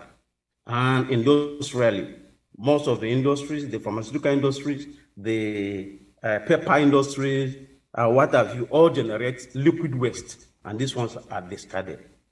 And from the review work, I discovered that the environment, the waters, from the series of studies, there are evidence of heavy metals. And the main source of these heavy metals are through these activities, including mining, processing of mining waste material. Like in Niger State, the issue of gold mining is all over the place. And these materials are washed locally, and waters are released to go like that. So along the line, there is high level of both organic and inorganic waste that have been through, that got access to the fresh waters. And from the recent studies, other from the physicochemical characteristics of the water bodies, from the bodies of the selected animal fish, some of the aquatic plants, and through the activities of bioremediation, we discovered that there is evidence of the presence of these heavy metals, and the main source are through these activities. Also, the paper also reviewed clearly that if these activities are not checked, however minute they are, they come collectively together and find their way through the spring, the streams, the rivers, and to the ocean. And that is why this paper found it necessary to look onto this. I have a chart there showing the rain as the main source. Through the rainfall, the water gets to the earth, and through various human activities, the waste materials are generated, which includes these heavy metals. The effect of this are so enormous. Chemically, the environment, aquatic environment is impacted. The animals are stressed. There are evidence of mutation, and the reproductive activities have also been affected, which affect the entire food chain of the aquatic environment. And they therefore give detailed account of industrial effluent and waste water resources. As a result of this, we felt there is need for a general awareness to bring about our consciousness about our environment, that if these activities of organic industrial waste, inorganic waste continues along the line, we may face serious crisis, as I've said earlier. Therefore, I want to recommend and to give a way forward the typical example of the management that Edu Nigeria adopted over 30 years. The Samaru campus is the largest campus in the north, housing many faculties and they having housing units. All the wastewaters from these houses are channeled through gravity to a sewage treatment unit. And from that sewage treatment unit, there are different chambers. And studies have been carried out on the fish and other aquatic organisms found underwater, and there's evidence of presence of heavy metals above the recommended range. This water heal up through the natural process, and finally, the heal water is released to the nearby stream, which has built up to an earthen dam now, very large. When the studies are carried out at the point of entering to the dam, it is discovered that these elements are drastically reduced to the recommended range because of the various cycles and the healing process that have occurred. And the dam now serves as a reservoir for domestic water treatment for the university. So it's like sending the water to the campus and use that water, return to waste, and it's recycle and return back.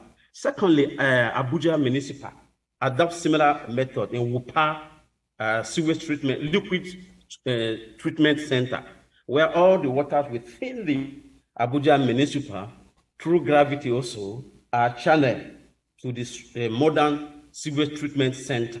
Series of stages undergo in that complex center. And from the waste material that came in, from their previous various researches, there are presence of these heavy metals there, including the fish that are found within that treatment area, indicating that the wastewater that came in is impacted. And these are also treated and released to the nearby stream. So I recommend that there should be that education on treatment of the liquid waste from our homes, from our cottage industries, and from the main industry, pharmaceutical industry, paper industry, food industries, and so on. So that at the end of the day, we reduce the effect of these harmful substances that affect the aquatic environment and directly also affect human beings. So by the time we feed on this fish or the plant, that these materials are used. Like somebody recommended the sludge to be used for growing of vegetable and other things. Once they are there in the sewage, that means they also enter human system. Virus report that have been given of mutation and so on, likely it will have been responsible to some of these health challenges that we are experiencing in Nigeria. So health education should be carried out. I also encourage environmental sanitation, which bring the monitoring of sanitary. You have just 1 minute to round up. Thank you. To the village level, so that it will be a combined effort, so that our environment will be safe from the side effect of this heavy metal and contaminant. Thank you for listening, and there you see a lot of literature that references that we are contacted. Thank you for listening. Thank you. Thank you. Questions, please. So what do you do with the sludge at the end of the day? When you release the water, what do you do with the sludge? How do you treat it? Yeah? Yeah. Like what I saw in WUPA treatment, the sludge they are tested. It depends on the level of the heavy metal that on it. If it's safe, they sell it out to farmers who need them and to use to grow crops. And if the concentration is high, they use bioremediation so that it can reduce the concentration so that it will be used for safety purpose. Thank you, sir. Thank you, thank you. Let's have the next presenter, please. Can we please put our hands together for the last presenter? Mrs. Inyati, are you ready for your presentation? And after Sabina, please get ready, and then we'll call it a day for the online presentation. Mrs. Inyati, are you ready for your presentation? Yes, Prof. Yes, Prof, I am. Please share your screen. I'm trying to share. I'm trying to share the screen.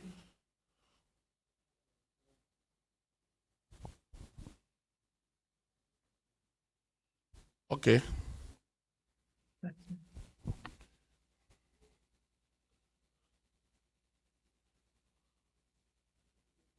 No, this is a PhD student from South Africa. You can start from the first slide, please. Okay. Thank you. Okay. Good evening, everybody. I am Mrs. Penzeni Nyati from Sefako Mahato Health Sciences University in Pretoria, South Africa. And today I'm going to be presenting to you about adherence to solid waste separation and disposal among staff and students at a university in Pretoria, South Africa. This is the work done by me and Dr. Mkivisa, Dr. Oladeji Mtalane, and also Prof. Olowoy.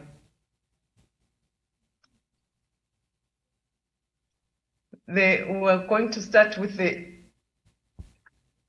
introduction, and I'm going to talk mainly about solid waste.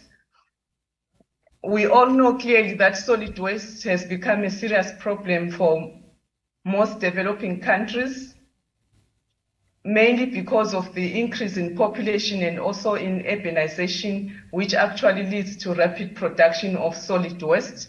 And also the improvement of the economy generally also contributes to an increase in waste production. So therefore, the poor waste management will also contribute towards an increase in the production of the solid waste. And also it will lead to environmental degradation, and also it leads to threats to human health.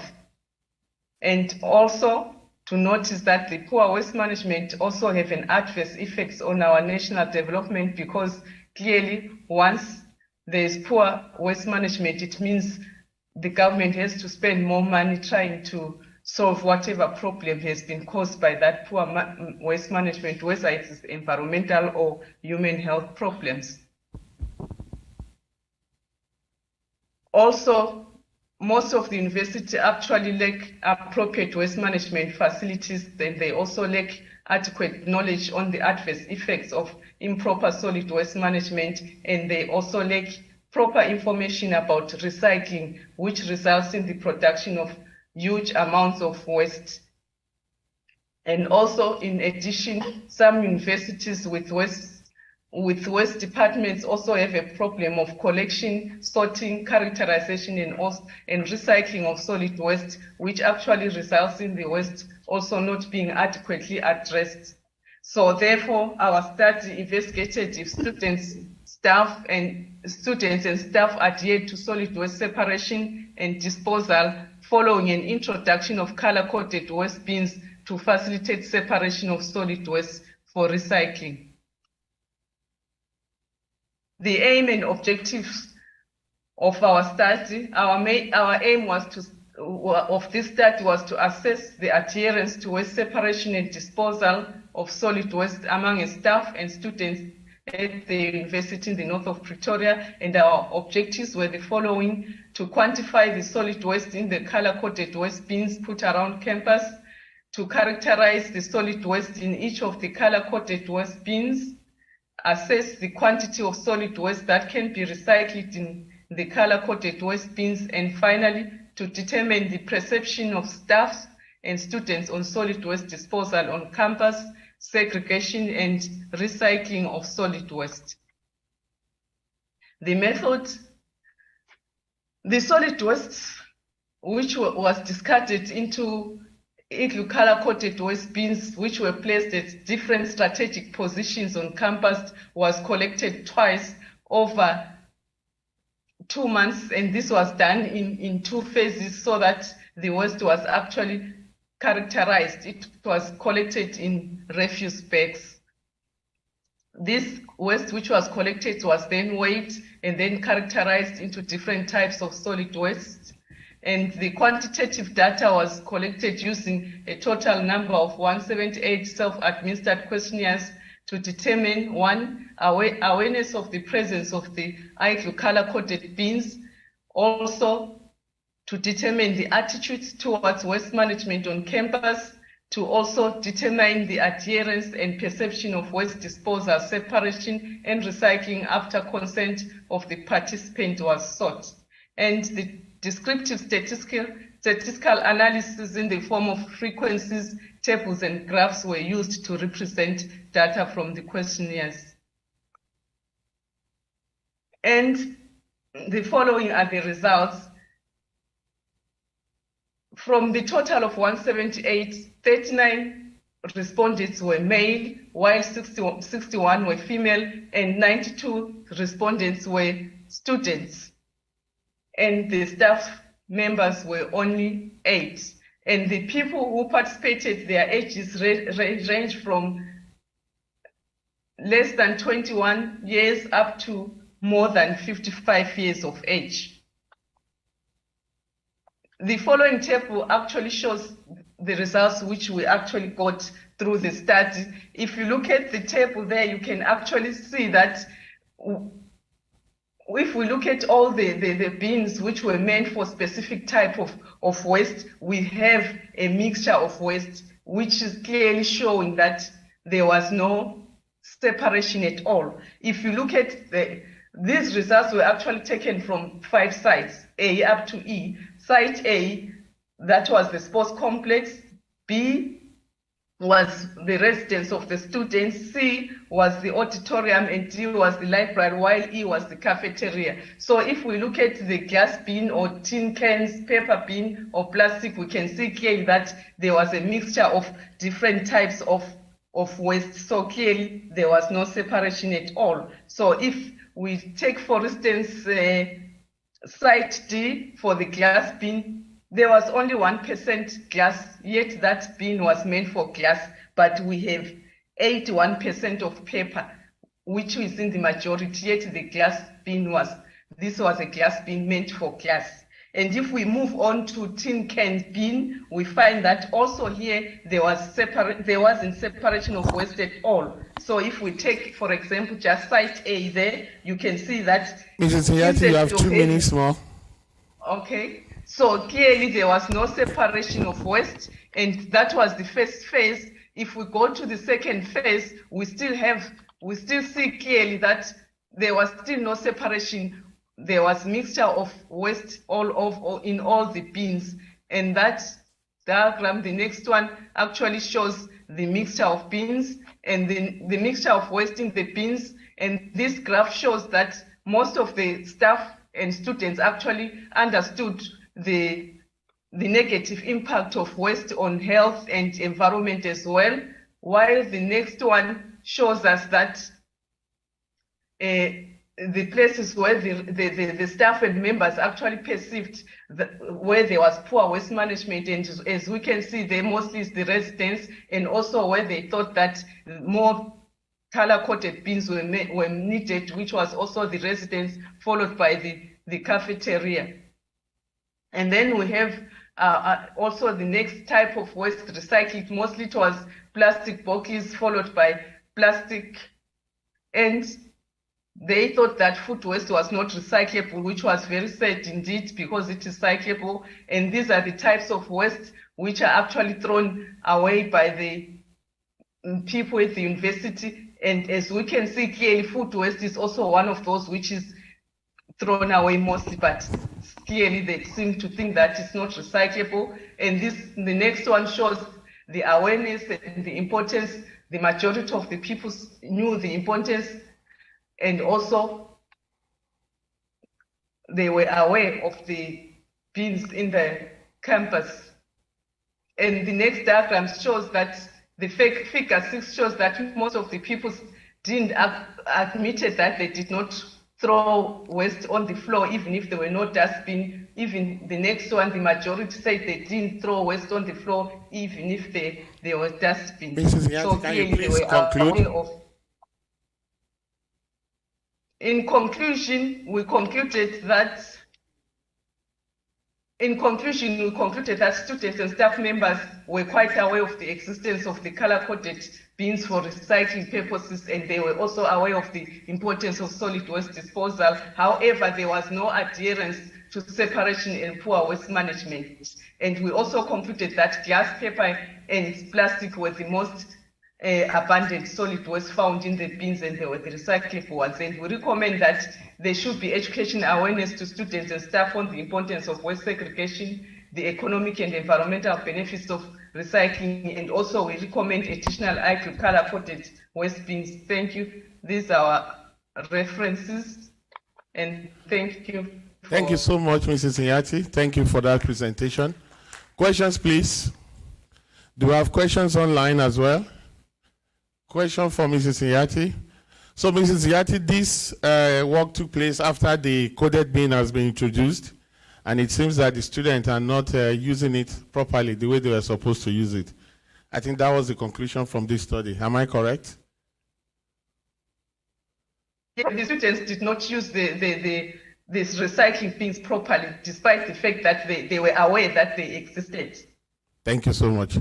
Can we please put our hands together for Mrs. Nyati? So the last presenter online is Chioma Sabina. Chioma Sabina, over to you. Mrs. Nyati, please stop sharing. Can you stop sharing your slide so that we can allow Chioma to put up our slide? Mrs. Sabina, I'm available to present, sir. You are unable to present.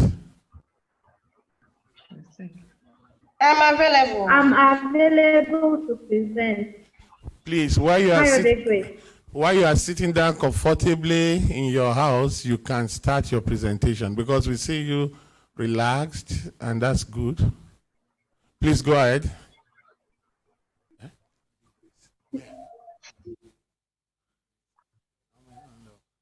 Kaude Grace, are you also presenting online? Yes. Okay. Yes, sir. Yes. All right.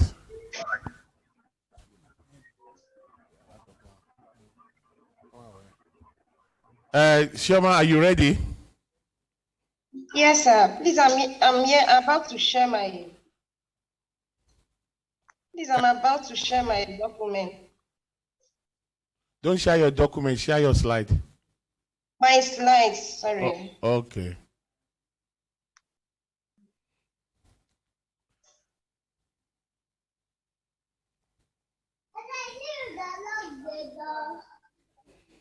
Hallelujah. Dave, I didn't ask you to say amen. Chioma, we are waiting for you, please. Kayode, are you ready? Mr. Kayode? Yes, sir. I'm trying to share my slide. Okay, please do. Okay, sir. Thank you, sir.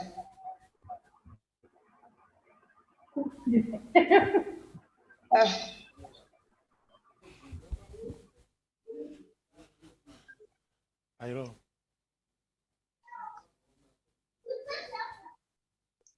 I'm finding it difficult to share my slide. Okay, you go to share screen. Go down on your screen. You will see a place written. Yes, sir. Are you there? Then Yes, sir. click on share screen and then put up your slide. Yeah.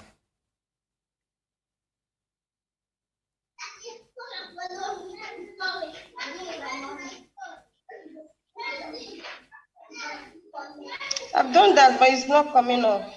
Okay. Kayode Grace. Yes, sir. Can you share your screen then? Chairman, I will ask Dr. Agbala to send you a message on how to do it. All right, sir. Thank you, sir. Kayode Grace, please. Can you share your screen? Sir. I'm on it, sir.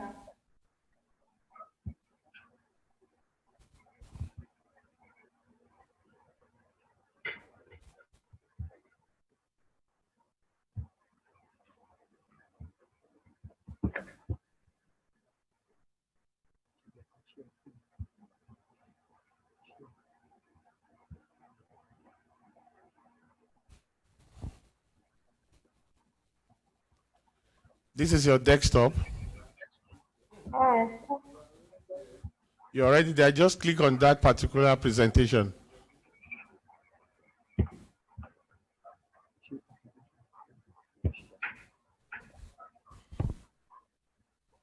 Okay, please start. You have 10 minutes for your... Oh.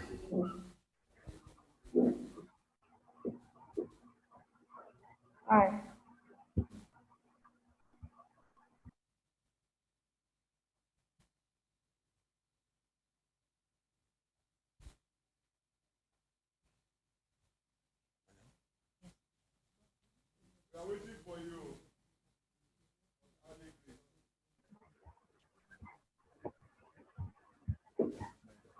Can you see my screen, please? No, we can't.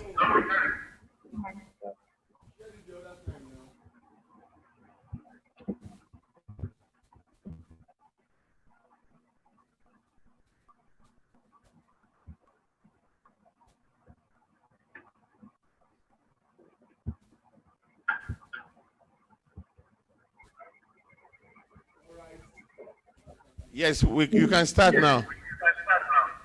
All right, sir. Good evening, sir. Can you see my screen now? Yes, we can. Yes, we can have it. All right. Good evening, sir. My name is Kayode Grace. I'm presenting a paper titled Utilizing Agricultural Waste Products as a Medium for Wealth Generation and Ecosystem Restoration in Ondo State, Nigeria. This is the outline of presentation. When we talk of agricultural waste products, they are byproducts that are derived from farming and food production. They include stuff from corn, from sugarcane, from cotton, cassava, maize, and so on and so forth. And also we have animal-based byproducts. Now, looking at this agricultural waste products, sometimes their disposal may cause burden of disposal, but not only that, they can cause environmental pollution in the areas where they are deposited. Now, rather than depositing these waste products and causing environmental pollution, there's a recognition now that we can tap into these waste materials for wealth generation and ecosystem restoration, rather than depositing them just and leaving them to decay or decompose and cause soil pollution or water pollution. It's better they are recycled. So by employing approaches or technologies, the waste can be transformed into valuable products. And by doing this, they have benefits to the economy and to the environment, because the environment is safe. This paper explores various ways by which the agricultural waste can be utilized. There are various produce, agricultural produce. Some of them we have from through crop production, producing various crops, ranging from cash crops to food crops. We have maize, we have cassava, we have rice, and so on and so forth. We also have livestock production. We have fish production. All of these releases waste at the point of harvesting, or if it's the animal-based byproduct, the waste product, maybe the manure released by the livestock, then fishes too. So as I said earlier, rather than leaving this waste literally into the environment, they can be useful. Waste products, we have the crop residues. These are usually left after harvesting. They are usually generated in large numbers.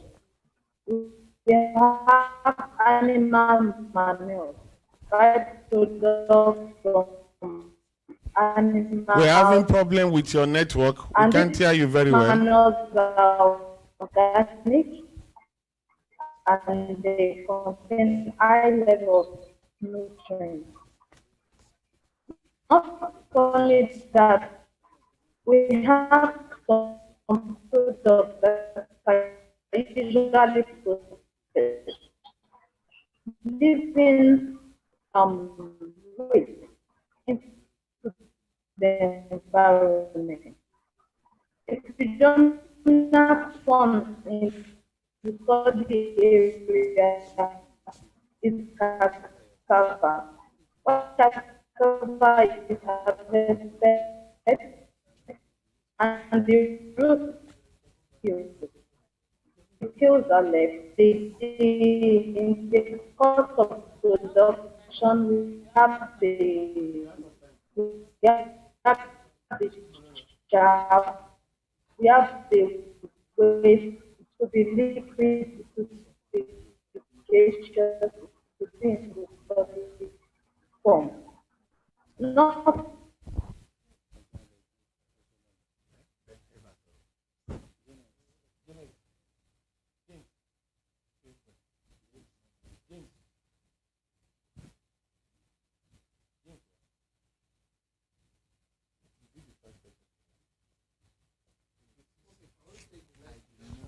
Okay, please, let's take the next presenter. I think we're battling with network. We're battling with it. We're battling with it. Chioma? What? Yes, sir. I am ready, sir. Okay. Sir? Please stop sharing your screen.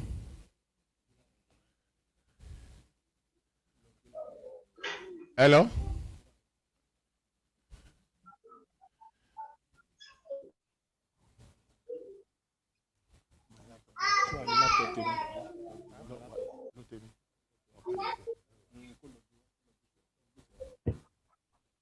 Hello, sir. Hello? Chioma, you can... Hello, can I continue? Yes, continue. We share from here. All right. Kayode, please stop your presentation. We can't hear you. Hello, sir. Hello, who is speaking? Can you hear me now? Who is speaking, please? Kayode speaking. Kayode speaking. Okay, continue, Kayode. All right. I'm almost done anyway. Yeah. Yes, I'm on agricultural waste products being generated from time to time. Lastly, we have food products. Let me run through the other ones I said earlier. We have the crop residues. These ones are generated after harvesting. We have the manure, animal manure that's from the dung or from the feces of animals, which are organic in nature. We also have food waste. These ones are generated maybe after harvest or the spoiled food. All these, rather than depositing them into the environment and causing environmental degradation, they could be utilized. These are some of the ways by which the agricultural waste products can be utilized into useful products, by which we can encourage ourselves and also farmers around us and people around us. It can be utilized as fuel. We have sugarcane, say, this one can be utilized as fuel. Then agricultural waste products can be utilized as bioremediation and waste management. When we incorporate this agricultural waste, this via the various processes, they can help to mitigate pollution levels, land pollution or soil pollution. They can help to reduce landfill waste. Instead of just depositing them all around us and causing pollution, we can use them as bioremediation. They can help to manage waste. Importantly, this agricultural waste can be used as you are left compost. with 2 minutes. All right, this waste can be used as compost. By using this waste as compost, it saves farmers money for purchasing inorganic fertilizers. And also, not just saving money, it saves our environment because there will be reduction in the use of organic fertilizers. Not only that, we have agricultural residues. Through the process of pyrolysis or gasification, we can produce biochar. Biochar can be used as soil amendment. Not only that, animal feed. There are some agricultural waste products that can be processed and transformed. I made mention of cassava the other time. The peels can be processed, dried and processed, and used as feed for other livestock. So this can be useful. Rather than spending money buying feed or buying some other things to feed them, it will save farmers money. It will save those raising them money. There are some crop residues that also serve as bioenergy production. We use them as biofuels. When these things are processed, rather than relying on the conventional petroleum products, this can serve as biofuel, or we call them bioethanol. Not only that, okay, lastly, because of my time, we can also process them into biopackaging materials rather than using plastic products from food oil, from the petroleum-based plastic. This can be processed into bioplastic. Please, can you round up? However, looking at all this, individual farmers may not be able to do this. Now, when we're talking of utilizing agricultural waste products, to my conclusion, there are opportunities. Yes, opportunities are built in utilizing agricultural waste products. However, these farmers may not even know the wherewithal to go about it. So there's need to orientate them. There's need via extension programs by media, people into this into the field, orientation farmers, and we ourselves we can be an agent to take this message out. Not only that, technology should be in place in developing areas, in developing nations. There are some things that are used in developed nations, automated Thank you so recycling, much. AI, Thank you so much. to recycle. So all this should be encouraged. Then encouraging exchange of waste for cash or gifts. This will encourage farmers to pack their waste products to a particular kiosk or center that will, since they know they will have a return for it. Thank you.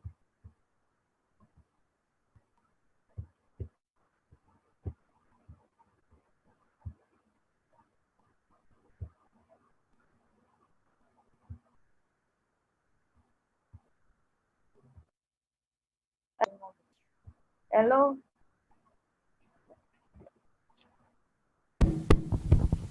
We have the last presenter online. Shema. Yes. Mrs. Kade, can you please stop sharing so that we can have the slide for Shema?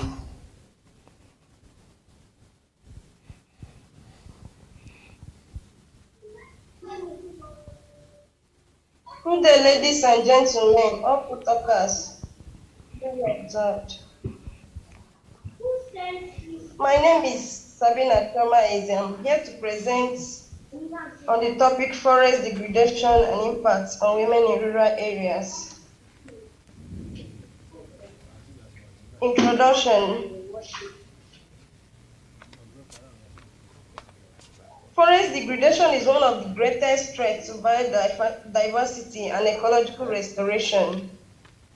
And in Nigeria, the cause of this forest degradation is because of abuse of forest resources. And the cause of this abuse is because there are a lot of pressure pushed at the forest reserves. Because we have about 1.6 million Nigerians, especially the rural women, that is dependent on the forest products for their livelihood. The forest products such as the fruits, the nuts, the brooms, the firewood, and even the medicinal plants. And we also still find out from statistics that about 70% of rural women still live, 70% of Nigerian women, they are still living in rural areas. And most of these rural women, they are financially incapacitated in the sense that most of them are not educated. They're only depending on the resources they get from the forest to take care of to get income and take care of their family.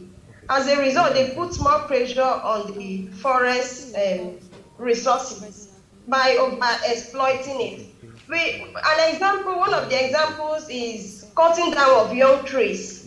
They go into the forest, they harvest the young trees without replanting. They use it for firewood because most of the rural women, they cook with firewood. They also sell it and make their income. Most times they also go along converting it to charcoal. They use some people even in the city as a result of a hike in fuel and gas. Most people have resorted in using the charcoal for cooking, and they sell these things to make money, and they get all these things from the forest, and they don't really know the implication. They don't care about whether another one is growing or not. They don't replant. So this thing is putting pressure on the forest and is leading to decrease in the forest cover in Nigeria. And we've seen that there are a lot of flooding, erosion, and the rest of them. We got the experience of last 2 years, how forest flooding has been tormenting different parts of Nigeria, especially the south.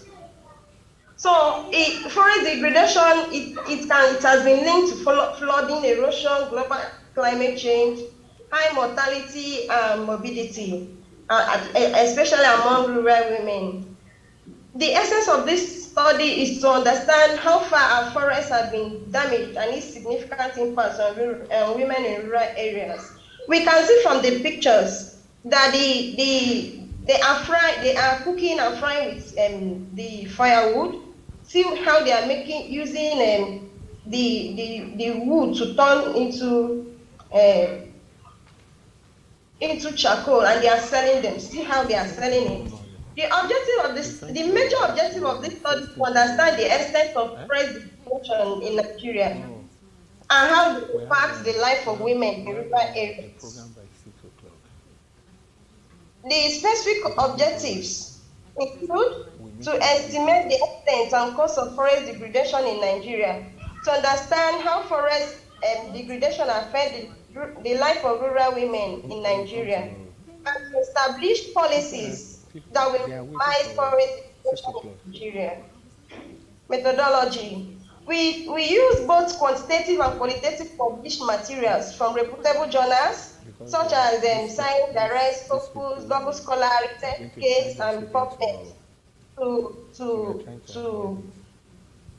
to make and we use the keywords such as forest degradation and impact of forest degradation on women in rural areas. We also show the forest cover of 6 geographical zones of Nigeria. The extent of forest degradation in Nigeria. Table 1. This table shows the distribution of forest reserves in Nigeria by geographical and geopolitical zones. We have 6 geopolitical zones in Nigeria. The southeast, they have 31.33% of forest cover. And from the data we can see that they have the highest forest cover, followed by southwest. They have 30.88% forest cover. The south-south, they have 16.05 forest cover. Northeast, 30.28 forest cover. North central, 30.28 forest cover. And northwest, 2.99 forest cover. And we can see that the northwest, they have the least forest cover. Causes of forest degradation. There are a lot of causes of forest degradation, such as indiscriminate harvesting of forest products. I've talked about cutting down of young trees. They also go about harvesting fruits and every other thing, medicinal plants and the rest of them, and they don't go about planting another one. So it leads to extinction of many species of plants and even medicinal plants. Then conversion of forests to farmlands. You have 2 minutes to go. Thank you, sir. Unplanned building of infrastructure, fire outbreak, poverty, right of women to own and manage landed property by law. If they have their own land, they will be able to maintain it by cutting down trees and also replanting. Then, poor governance is also one of the causes of forest degradation. Impacts of forest degradation on women in rural areas. One of them is stress. They go into a lot of physical stress, such as unending house chores and farm work. They go to farm, they fetch firewood, they fetch water, they cook food, they take care of their fire, they wash clothes, they wash plates. All the family burdens, most times women take care of it, especially the domestic ones. Then they also have burden of raising children. Most of them have multiple children, there are many children, and they don't have money to take care of them. They take care of them, they go to farm, they also process the farm product themselves. We can see from this picture here, the women, they are cutting the rice, the first picture. They use their hand to cut the rice. They also use their hand to beat the rice in order to release the seed. They also go and mill it. After milling, they do the whole process manually. You have a minute, please. You have a minute to conclude. Thank you, sir. It also leads to physical and psychological stress, such as depression, low self-esteem, mental instability, hallucination, and the rest of them. It can also lead to global warming because most of these farm they go to the farm during the day, and they receive most of the ultraviolet rays. And this can go about affecting their reproductive health and the rest of them. Food shortage. Because of food shortage, it may lead to malnutrition because their only source of food is from the forest. They may not get enough nutrients from there. Then they also cook with firewood, which can affect them by making them. You are concluding. I think you should conclude. I think you should conclude. Shema? Yes, sir. So in my conclusion, women should be educated or given good skills to enable them to secure their own job in order to take care of their needs. Because they don't have enough money to take care of their homes. That's why they resort to the forest and thereby putting pressure there. So if they are educated... Shema, please conclude. Please conclude. They should be given adequate funding to do business or to help them to establish their business. Women should also be allowed to take part in village meetings and community discussions related to land ownership. Thank you so much. Thank you, Mrs. Sherman. Thank you for your presentation. Can we please give her a round of applause? Thank you, sir. We could see your passion in the way you presented your work, and you're a woman, so you are trying to force it on us to accept what we have accepted. Thank you. Can we have a comment, brief comment, brief comment? So there's a question for you, Chioma. Thank you, sir. Oh, yes, sir. Thank you so much, Shoma. You have done well. I would suggest that the percentage which you give in terms of deforestation, since we are talking about the coverage, I believe and I suggest that it should be, you should also show us the hectare instead of showing percentage, so I can see clearly the coverage if it is in hectare to know the land cover in such regions. Then also in the conclusion there is a giving.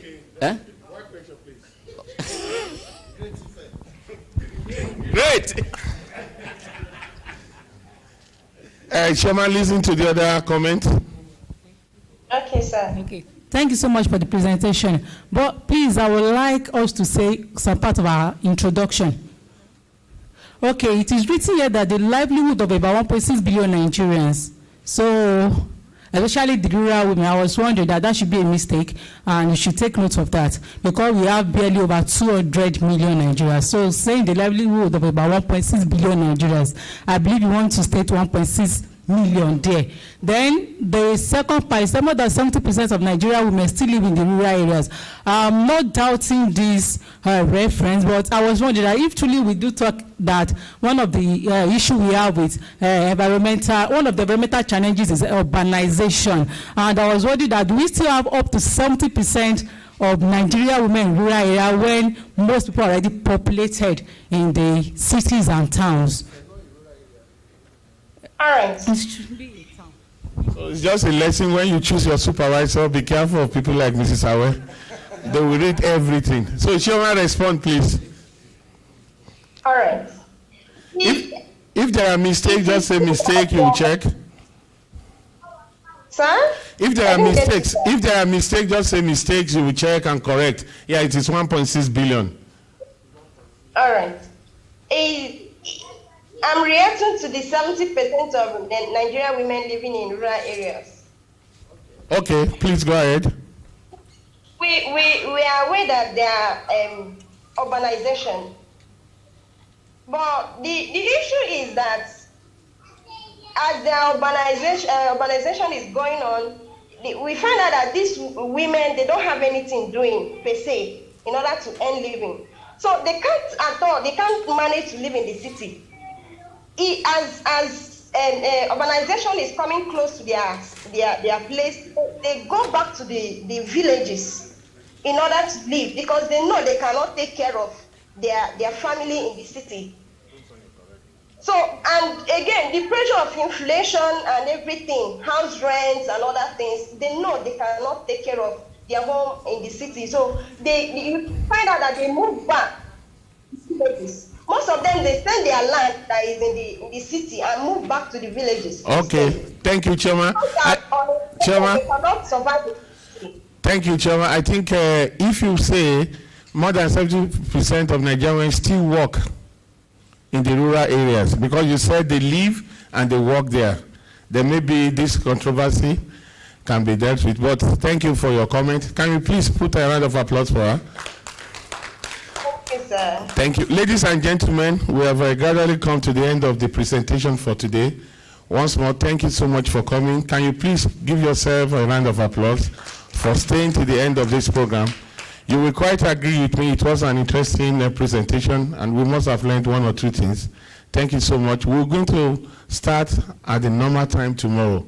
The time on the program is what we are going to use tomorrow, and you could see the effect of starting very late today, that we are also running late for our program this evening. Please, let's come here very early and let's start on time. Those who are going to present, those who did not present today, you will be the first set of people to present tomorrow before we go with the program. Please, let's be here on time so that we can do everything. And thanks to Professor Okoya for waiting to the end of the program, and all other colleagues and also all the students. Thank you so much. Now we'll be moving down to the conference center for the Ghana dinner. We promise that we're going to start by 6, and if you look at your time, it's even just 6 o'clock already. Thank you so much.